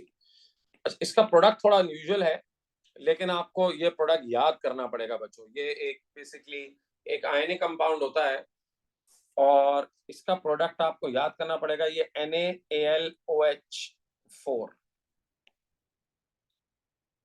ठीक है, इसको बैलेंस करने के लिए। अच्छा, ये जो होता है ना बेसिकली, ये जो NaOH4 होता है, ये आयनिक कंपाउंड है, इसके अंदर कैटाइन होता है Na, ये Na कैटाइन होता है, और ये जो पूरा AlOH4 है ना, इस पे नेगेटिव चार्ज होता है, तो करके माइनस। ये एक खास तरह का आयन है, मैं 3-4 दफा जिक्र कर चुका हूं, ये कॉम्प्लेक्स साइन है ये बेसिकली ना, ये बात। अच्छा, ये बैलेंस कर लें इक्वेशन, ये कॉम्प्लेक्स साइन होता है, मैंने आपको बताया था ये कॉम्प्लेक्स साइन अभी हम A2 में जाकर पढ़ेंगे, तो फिलहाल मैं आप लोगों को इसकी डिटेल में नहीं लेके जा रहा, बस याद रखो इसके अंदर Na कैटाइन होता है और ये जो AlOH4 होता है ना, उसके ऊपर एक माइनस का चार्ज होता है, AlOH4 माइनस, या आपका एनाइन होता है, ओके। इस एग्जांपल में आप देखें, ये जो एल्युमिनियम ऑक्साइड है ये एसिडिक ऑक्साइड की तरह बिहेव कर रही है, ठीक है। तो बच्चों एम्फोटेरिक हुई ना, एक जगह वो बेसिक की तरह बिहेव कर रही है, एक जगह वो एसिडिक की तरह, यानी एसिड से भी रिएक्ट कर रही है और बेस से भी रिएक्ट कर रही है, so hence known as amphoteric oxide, ठीक है। अच्छा, अब जरा अगले वाले को देखना, ये बड़ा जो है ना, इनका बड़ा इंटरेस्टिंग किस्म का रिएक्शन है। देखो, अब क्योंकि ये बात जो है ना थोड़ा सा ट्रिकी हो जाती है, तो पहले इसको समझ लो। ये P4O10 SO2 SO3, जब आप इनको अल्कली से रिएक्ट कराएंगे, बिकॉज ये एसिडिक ऑक्साइड्स हैं, दे फर्स्ट फॉर्म एसिड, ठीक है, और फिर वो एसिड जो बनता है ना वो भी अल्कली से रिएक्ट कर लेता है, which then reacts with alkali. अच्छा, मैं अभी आपको समझाता हूँ। तो पहले ये असल में अल्कली एक एक्वस सॉल्यूशन है ना, अल्कली में पानी होता है, तो पहले जब आप इनको डालते हैं ना, ये पानी की मौजूदगी में एसिड बन जाते हैं, और फिर वो जो एसिड बनता है वो अल्कली के साथ रिएक्ट करता है। चलो मैं तुम्हें एग्जांपल देता हूँ तो तुम्हें समझ में आती है। देखो, अब ये है ना P4O10, ये P4O10 है, ठीक है। P4O10 को जब तुम डालते हो ना किसी अल्कली में, तो अल्कली इज एक्वस सॉल्यूशन, तो वो पहले पानी के साथ रिएक्ट करके बना लेता है H3PO3, ठीक है। ये अल्कली से आया पानी, ये पानी है नहीं हमने कोई अलग से डाला है, वो पानी से ही अल्कली आया है। फिर ये जो H3PO3 होता है, ये NaOH से रिएक्ट करके बना लेता है सॉल्ट एंड वाटर, ठीक है, सॉल्ट एंड वाटर। अब बच्चों सिंपल इनको कंबाइन करके, अब देखो एग्जाम्पल क्या कर राइट अ रिएक्शन, तो जब आप रिएक्शन लिखेंगे ना, तो देखो इसका मैंने समझो नेट रिएक्शन लिख दिया, इनको मैंने कंबाइन कर दिया है, और कंबाइन करके आप बस फाइनल प्रोडक्ट लिख देंगे। तो फाइनल प्रोडक्ट आप देखें कंबाइन करके इसकी कैसे लिख देंगे, तो P4O10 plus 12 NaOH gives 4Na3PO4 plus water. तो बजाय इसके कि आप पहले जो है ना वो दिखाएं कि वो एसिड बन रहा है फिर एसिड रिएक्ट कर रहा है, वो तो मैंने तुम्हें समझाने के लिए बना दिया। आप एग्जाम में ये जो मैंने बॉक्स में फाइनल रिएक्शन लिखा है आप ये लिखेंगे कि एक्चुअली ये हो रहा है। दोनों को कंबाइन करके, यानी रिएक्शन नंबर 1 और रिएक्शन नंबर 2 को कंबाइन करके मैंने ये बॉक्स वाला रिएक्शन निकाल लिया है। ठीक है, ओके। सो अगर एग्जामिनर कहे कि नेट रिएक्शन, तो नेट रिएक्शन बस ये आप बॉक्स वाला लिख देंगे, सिंपल। याद कर लें इसको कि P4O10 जब NaOH के साथ रिएक्ट करता है it forms Na3PO3 and water. बस सिर्फ समझाना ये था कि ये आपको लगता है कि डायरेक्ट बनता है, बट ये एक्चुअली डायरेक्ट नहीं बनता, ये इनडायरेक्टली बनता है। बिल्कुल इसी तरह सल्फर डाइऑक्साइड और सल्फर ट्राइऑक्साइड में भी ऐसे होता है। सल्फर डाइऑक्साइड भी पहले पानी के साथ मिलके H2SO3 बनाता है और फिर ये H2SO3 NaOH के साथ मिलके Na2SO4 और वाटर बना लेता है। अब इसका भी तुम नेट रिएक्शन जब लिखोगे तो बस तुम डायरेक्ट लिखोगे सल्फर डाइऑक्साइड और NaOH, ठीक है, Na2SO4 प्लस, ठीक है। तो आप बस इसका नेट रिएक्शन समझे, एक तरीके से आपको याद होना चाहिए, बाकी दो भी आपको पता होने चाहिए, बट नेट रिएक्शन आपको पता होना चाहिए कि क्या हो रहा है। सिमिलरली सल्फर ट्राइऑक्साइड भी पानी के साथ मिलके पहले सल्फ्यूरिक एसिड बनाता है और सल्फ्यूरिक एसिड NaOH के साथ रिएक्ट, अच्छा ये काम साइमल्टेनियसली हो रहा होता है, यानी एक रिएक्शन में ये हो रहा होता है, ठीक है। तो इसका नेट रिएक्शन क्या होगा, NaOH के साथ रिएक्ट करके Na2SO4 और H2O, ठीक है बच्चों।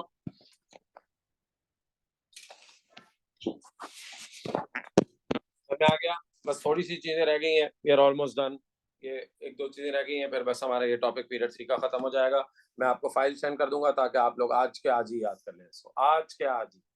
बच्चों अब तकरीबन मैंने सारी चीजें बता दी हैं, बस अब वही चीज जरा रिपीट हो रही है। एक ये टेबल है, मैंने ये सारा जो फैक्ट है ना वो एक टेबल में डाल दिया है, ठीक है। ये एग्जामिनर ने हमसे एक सवाल किया था कि इनका बॉन्डिंग बताओ, स्ट्रक्चर बताओ।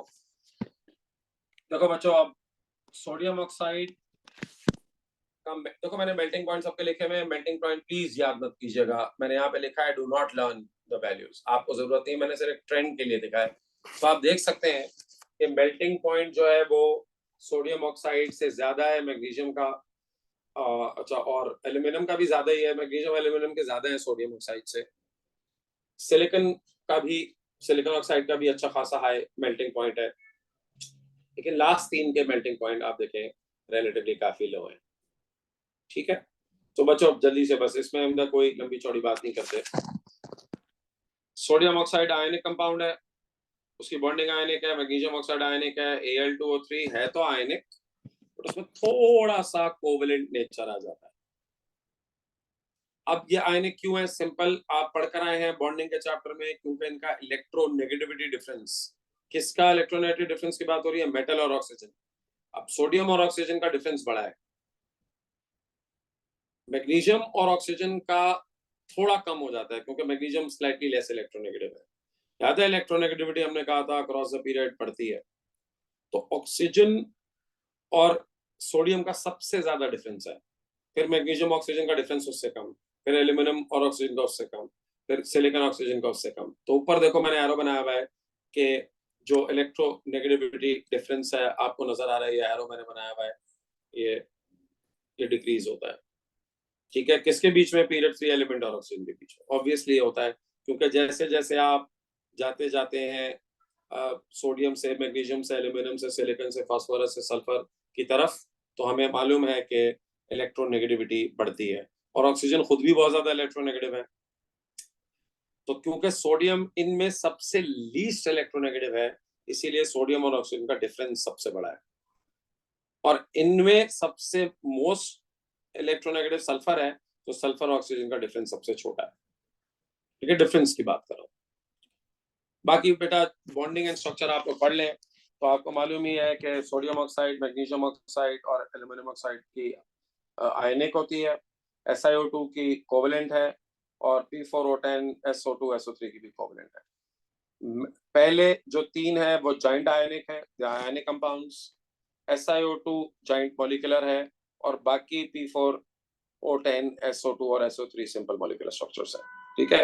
ये आपको याद होना चाहिए, ये बेसिक फैक्ट्स हैं, ये फैक्ट्स आप लोगों को probably bonding से ही ये facts पता होने चाहिए, but चलिए. अब अगर एग्जामिनर आपसे पूछे कि भाई हाइड्रोक्साइड की एसिड बेस नेचर जरा आप बता दें. हाइड्रोक्साइड्स की एसिड बेस नेचर भी बिल्कुल वैसे ही है जैसे ऑक्साइड्स की होती है. देखो इसके अंदर है ही हमारे पास सिर्फ, आप देखें होते ही बहुत कम हाइड्रोक्साइड्स हैं.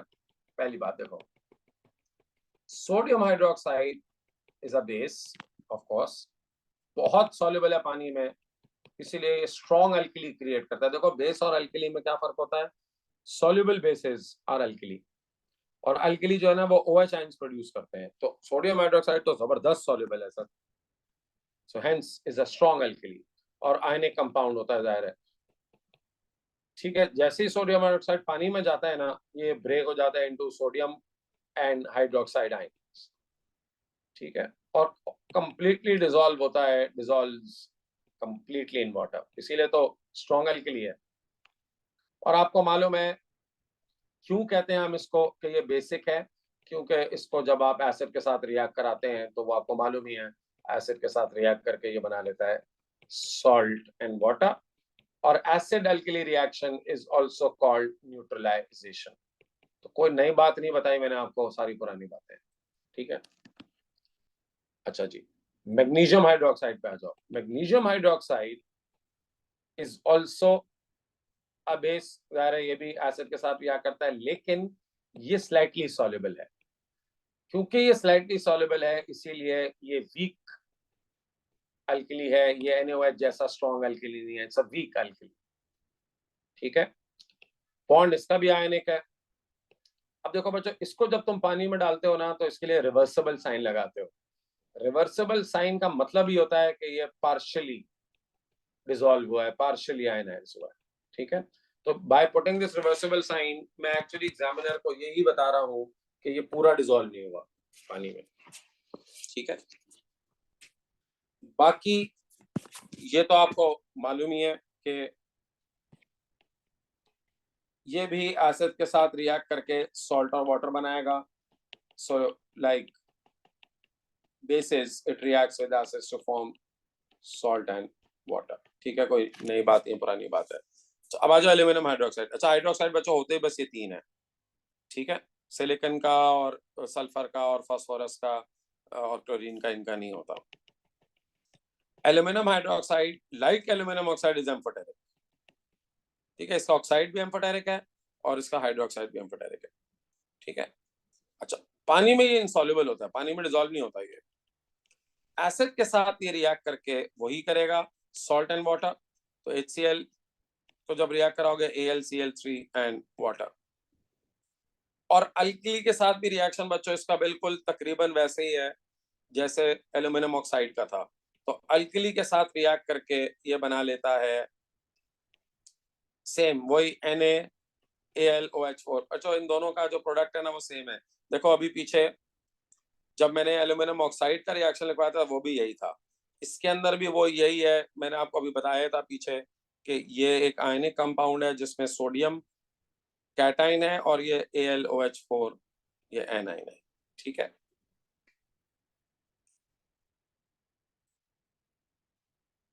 तो ये इसके रिएक्शंस हैं, बस ये तीन ही है. तो आपके हाइड्रोक्साइड्स की एसिड बेस नेचर मैंने आपको बता दी. तो सोडियम हाइड्रोक्साइड, मैग्नीशियम हाइड्रोक्साइड जो है वो बेसिक है, और एल्यूमिनियम हाइड्रोक्साइड जो है वो एम्फोटेरिक है. सिंपल, बाकी और हाइड्रोक्साइड्स होते ही नहीं है. चलो अब जल्दी से बस आखिरी ये आपके पास रिलेशनशिप आखिरी रिएक्शंस हैं. We are done with reactions, but we are done with the chapter actually. Of period 3 chlorides with water, chlorides with water. ठीक है, ये भी आसान है. देखो रिएक्शन क्या है बेसिकली, ये it's more of like dissolving. जब तुम सोडियम क्लोराइड को पानी में डालते हो ना तो वो डिसॉल्व हो जाते हैं, और वो डिसॉल्व होके दोनों सोडियम और मैग्नीशियम वो डिसॉल्व होके आयनिक सॉल्यूशंस बनाते हैं, ज़रा आयंस में टूट जाते हैं, और उनका पीएच जो होता है ना वो ऑलमोस्ट न्यूट्रल होता है. तो हम ये कहते हैं कि सोडियम क्लोराइड और जो मैग्नीशियम क्लोराइड है ना उसको पानी में डिसॉल्व डालो तो जिस तरह आयनिक कंपाउंड पानी में डिसॉल्व हो जाते हैं, टूट जाते हैं, ये भी टूट जाते हैं, और इनका पीएच 7 होता है। देखो यहाँ पे ये आपने पानी में डाला तो ये टूट गया आयंस में, बस आपको इसको ऐसे ही दिखाते हैं। NaCl solid added to water will break into ions. Magnesium chloride added to water will break into ions. ठीक है, दोनों का न्यूट्रल, न्यूट्रल के अंदर pH 7 है, दो आर न्यूट्रल सॉल्यूशंस। ठीक है, अच्छा, एल्यूमिनियम क्लोराइड को जब तुम पानी में डालते हो ना, ये मैं बता दूं, LOH3 insoluble in water। ये बस मैंने यहाँ पे लिख दिया कि ये जो AlOH3 होता है ना, ये पानी में insoluble होता है। ठीक है, ये एडिशनल इंफॉर्मेशन थी, ये मैंने यहाँ डाल दी है। अब आइए, AlCl3 को जब आप पानी में डालेंगे ना, तो ये बड़ा इंटरेस्टिंग ऑब्जर्वेशन देता है। ये बनाता है AlOH3 और HCl। अब देखो एक फर्क क्या है। अच्छा, मैं जरा आपको बताऊं, ये बहुत इंपॉर्टेंट बात है, बहुत इंपॉर्टेंट बात है। देखो इसको जरा मैं आपको जरा इस तरह से समझाता हूँ। इसको प्लस, ये HCl aqueous, अच्छा, जो का इसका मतलब H plus and Cl minus. देखिए बच्चों, एक बहुत इंपॉर्टेंट बात समझो। बच्चे मुझे कहते हैं कि सर इसके अंदर तो एक हाइड्रोक्साइड यानी एक बेस भी फॉर्म हो रहा है और एक एसिड भी फॉर्म हो रहा है, तो उसका पीएच क्या होगा? अच्छा, मैं आपको बताता हूँ उसका पीएच क्या होगा। इसका जो पीएच होता है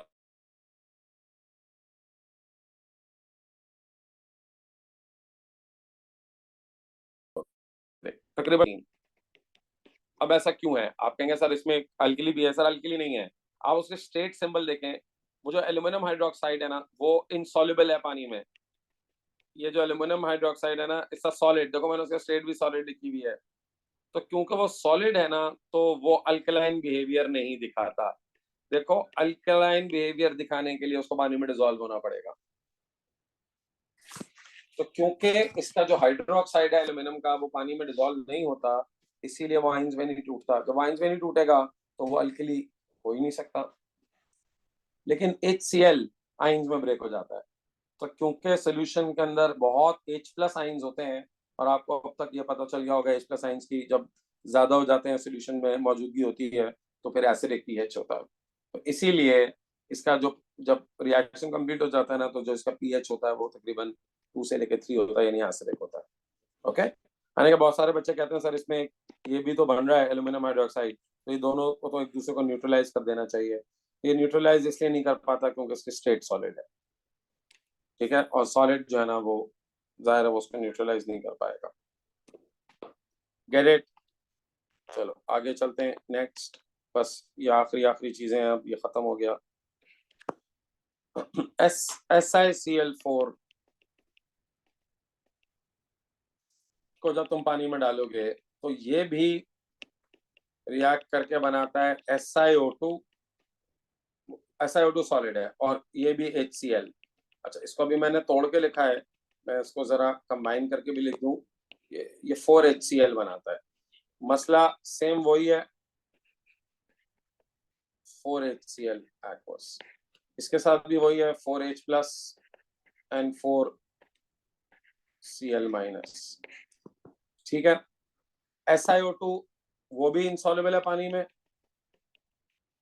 सोल्यूशन, ये भी सोल्यूशन एसिडिक है। इसका पीएच तो और भी कम होता है। ठीक है, क्योंकि इसमें आप देखें ना कि एसिड ज्यादा है और ये इंसॉल्युबल है, सेम वही। अच्छा, इसके अंदर 1 मोल SiCl4 का 4 HCl बनाता है, उधर 1 मोल AlCl3 का 3 मोल बनाता है इसके। ये अच्छा, बैलेंसिंग के लिए यहाँ 3 लगाना है, 3।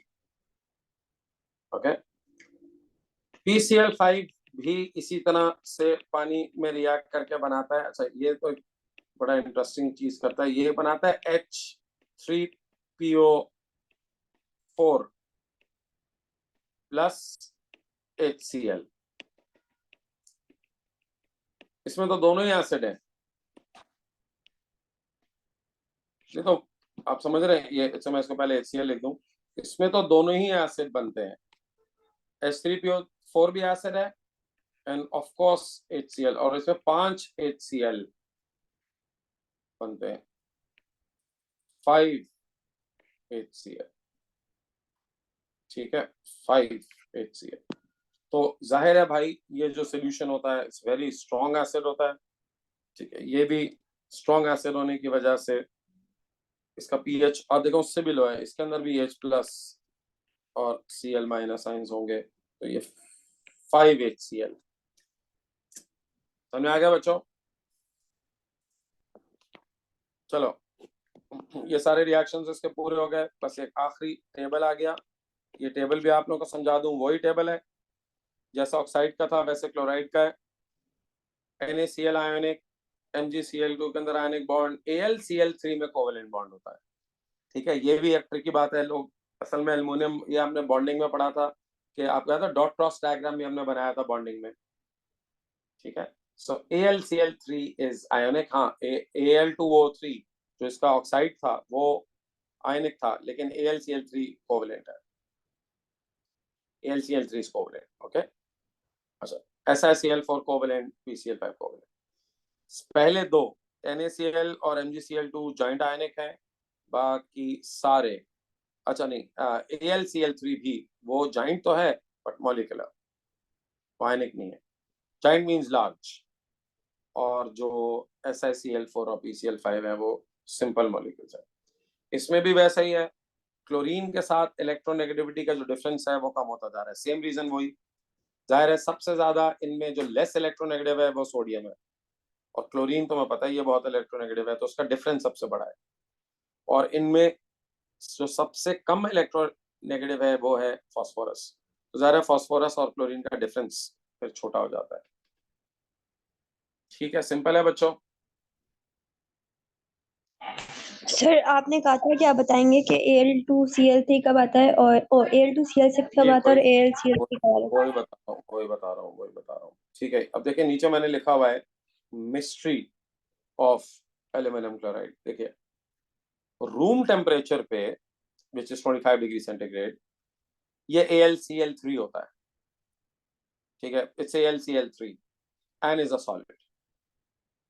पहले आप याद रखें, जैसे ही तुम टेम्परेचर बढ़ाते हो ना तो बेसिकली ये जो सॉलिड्स होते हैं ना ये टूट के ना ये 180 डिग्री सेंटीग्रेड पे जब तुम पहुंचते हो तो, अच्छा ये खैर प्रेशर पे भी डिपेंड करता है बट हमारे सिलेबस में प्रेशर का डिस्कशन नहीं है, तो अराउंड 180 डिग्री सेंटीग्रेड ये डायमर बनने लग जाता है, इट कन्वर्ट्स टू Al2Cl6। इसीलिए तुमने बहुत सारे पास पेपर के MCQ में देखा होगा in vapour form Al2Cl6 is present, तो ये वेपर की फॉर्म में ना जब तक ये रूम टेम्परेचर पे होता है सॉलिड होता है ना तो ये AlCl3 होता है। जब तुम इसको तकरीबन 180 डिग्री सेंटीग्रेड पे ले जाते हो so it converts to Al2Cl6। इनके दरमियान जाहिर है weak van der Waals forces हैं, क्योंकि अब ये Al2Cl6 बन गया ना, ये आपको पता है कि अब ये Al2Cl6 के मॉलिक्यूल्स के बीच में, मॉलिक्यूल्स के बीच की बात कर रहा हूँ, ठीक है, उनमें वैन डर वाल्स फोर्सेस हैं। अब अगर तुम उसको मजीद हीट करते हो ना, टेम्परेचर इज इंक्रीज फर्दर, अब तो फिर ये फिर टूट के ये वापस AlCl3 बन जाता है, ठीक है। अब इसका मैं कंक्लूजन लिख देता हूँ। कंक्लूजन ये है कि रूम टेम्परेचर पे एंड अबव 180 ये एग्जिस्ट करता है as AlCl3, but about 180 degree centigrade ये डायमर की फॉर्म में एग्जिस्ट करता है। यानी जब भी लिखा होगा ना कभी एग्जाम में vapours, so vapours of Al2O3 आप कहेंगे वो Al2O3 AlC ये होते हैं, Al2O3 कह रहा हूँ, Al2Cl6, Al2O3 नहीं, सॉरी बच्चों गलती से Al2 निकल रहा है मुंह से, Al2Cl6। तो जब भाई क्वेश्चन के अंदर होगा वेपर ऑफ एल्यूमिनियम क्लोराइड तो आप Al2Cl6 लेंगे, लेकिन अगर ये सॉलिड स्टेट में होगा तो फिर आप इसको सॉलिड लेंगे। अब 180 ऐसा अच्छा मैं एग्जामिनर देता नहीं है तो इसीलिए हमें उसकी टेंशन लेने की जरूरत नहीं है, ठीक है बच्चों, समझ आ गई ये बात। सो रिपीट कर रहा हूँ, रूम टेम्परेचर पे ये AlCl3 as a solid and about 180 degree centigrade पे जब ये वेपर में होता है तो ये डायमर की फॉर्म में एग्जिस्ट करता है Al2Cl6। चले बच्चों, पीरियड 3 कंप्लीट हो गया हमारा, ठीक है। ये फाइल मैं आप लोगों को सेंड कर रहा हूँ, प्लीज मेक श्योर कि अभी आज के आज ही इसको याद कर लें।